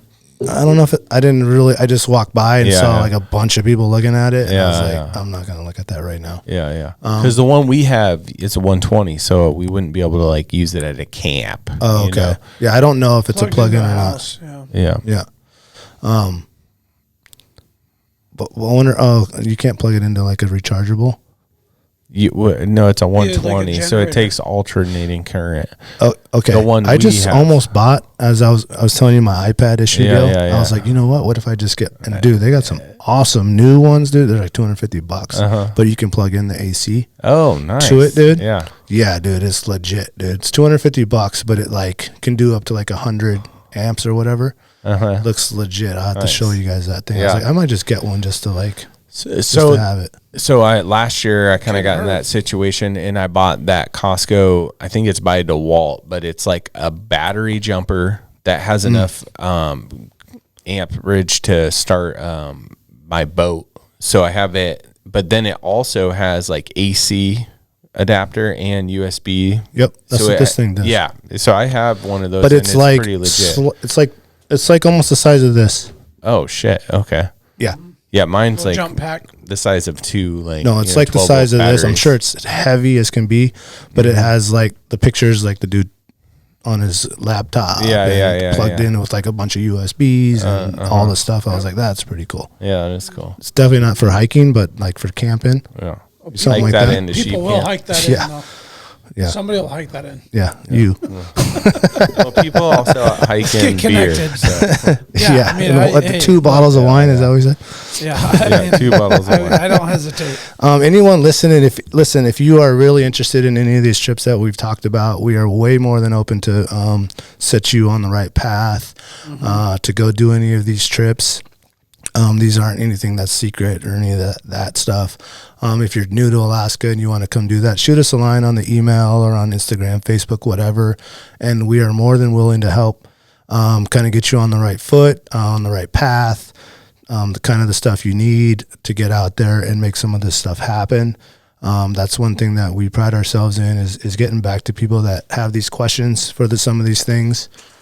So please don't hesitate if you've heard this and you want to check out one of the things we talked about. We're down to help you out with that. Another thing is we have, by the time this comes out, Barney's is going to be restocked with a whole bunch of new hoodies, new hats, patches, all that stuff. Please go support Barney's. Now they have pack rafts there. I just saw his new post. Please support that business. He's a local guy, Kevin out there with all his stuff is amazing. If you haven't been by Dustin Bait Shack's new spot there off of Arctic 2, if you're looking for king lures, looking for bait, ocean fishing, river fishing, definitely go check out. Fully suited, fully booted, with guides and gear for rent, everything from like waiters, the whole setup. Like you can just come right off the airplane or show up there and get fully geared to go for the 3-4 days and bring all the stuff back. So that's a good little avenue there too. Yeah, what's he calling that? I don't know. Good question. Not the bait shack. It's Bait Shack. He had a name for it.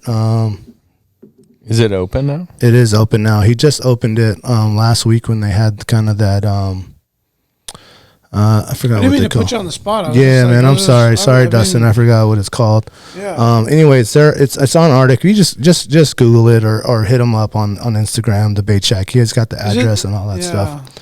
They're off of Arctic. I want to say 50. I'm not even going to say it's the wrong address. But anyway, he's got all that and the stuff down by the Bait Shack. So check that out. Check out any of our sponsors. Stop by their stores. Support the people that are supporting us, helping us put out all this information. Everyone's willing to help you. Anything else, boys? Man, I liked getting together, man, as just the three of us. We haven't done that in a while. Yeah. Yeah, it was kind of nice. It was nice. Yeah. I mean, we have our opportunities to catch up and do our thing, and we have guests, and we have a rigorous schedule, and everything that we do is nice. Like I always say, man, casual campfire conversation. Yeah. Just the boys this time. That's right. That's right. We all got the flannel memo, the whole thing. Yeah, we did. I promise anybody that's watching the video, none of us knew we were going to wear a flannel today. Every other day I wear flannel, though. Yeah. Me too. So Yeah. I'm waiting for the flannel T-shirt so I can wear it in the winter in the summertime. Yeah. That's That's a nice one, though. the Is that short- wool? Oh, this thing is like insulated. I don't know. It's hot. That's what it is. It was nice today. It's still kind of cold out there. oh, it's way chilly. Yeah. Yeah. With the sun ain't out, it ain't warm, dude. Yeah. No, Not it even was close. willy for sure. Thank you, Alaska. Thank you for listening. Check out the website, alaskawildproject.com. If you haven't subscribed to the YouTube channel, we're trying to get to 1,000 subscribers. Are we pretty close? And stay wild. You'll remember my speaking to you of what I call your overcautiousness. Are you not overcautious when you assume that you cannot do what the enemy is constantly doing? The Alaska Wild Project podcast is brought to you by the following sponsors. Barney Sports Chalet, supplying hunters with the best hand-selected gear since 1963. The exclusive home of frontier gear built for the rugged Alaskan terrain. Your one-stop shop for all your outdoor needs.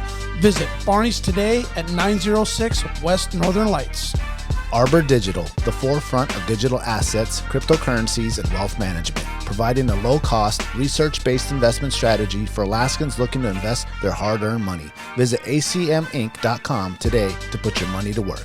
Tailored Restoration 24-hour emergency home services, helping Alaskans restore their dreams since 1972. Services include fire, water, mold, post-emergency cleaning, repair, and remodeling.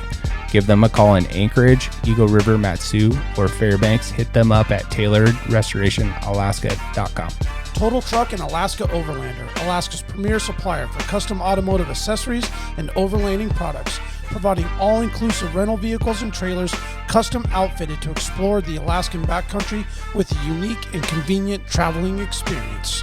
Serrano's Mexican Grill, 2 locations, one on Tudor, one on Northern Lights. The Northern Lights location has their new tequila bar. Check it out. Also see their daily specials at serranosmexicangrill.com. TheTreehouseAK.com, located at 341 Boniface Parkway, Alaska's own and grown cannabis and CBD store. Ask the bud tender what the strain of the day is to get your 10% off. The Treehouse, where the culture lives. The Connoisseur Lounge, Alaska's premier locally owned and operated cannabis retailer, located in the heart of Palmer, Alaska. Their cultivated products include Snowcap Romance, Aurora Haze, Super Glue, and much more.